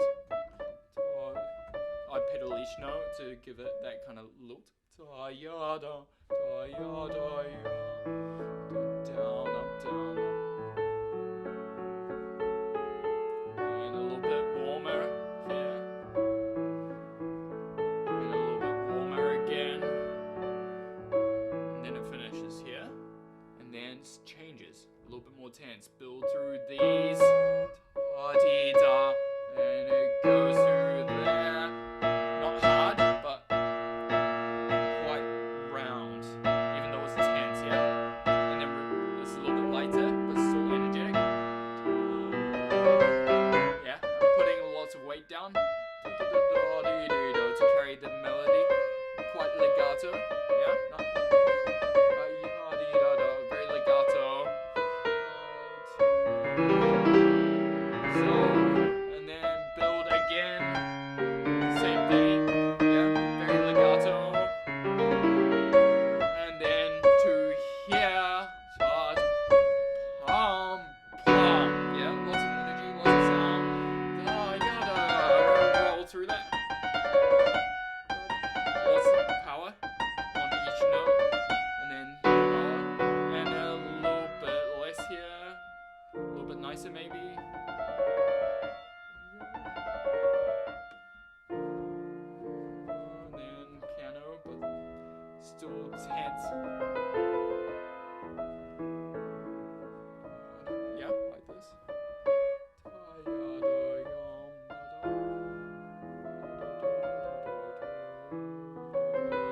And a little bit different, so make it really nice again. Sorry, don't miss that first note though. Should be quiet but not heard, yeah?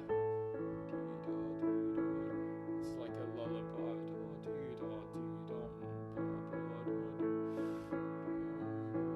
And then quiet but deep, yeah?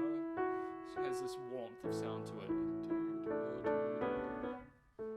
This is also a melody. So don't forget the left hand, even though the real melody is in the right hand. It's like a duet, isn't it? So this part's hard. We want down ups in the right hand while having this kind of lilted sound in the right hand. Sorry.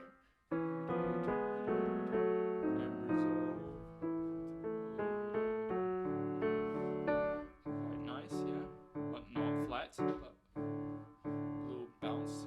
A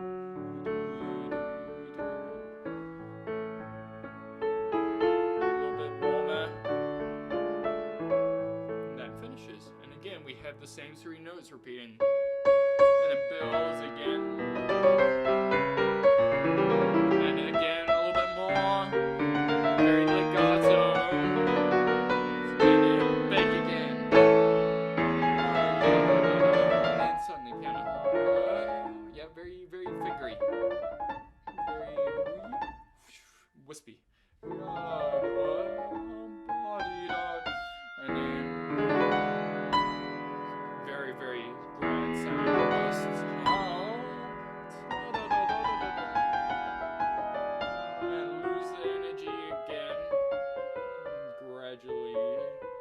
as we go to this ending, which is a bit the same.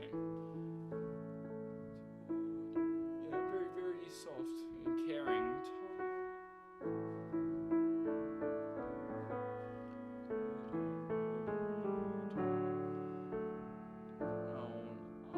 Very, very quiet. Like a bell, yeah? Oh, sorry. Make sure we can hear all the notes, but this is the most, yeah? Kind of like that. And there you go. That's book 3 done. If you get to this point, you're doing very well, and I hope you're really enjoying the piano. Anyway, good luck, and have fun.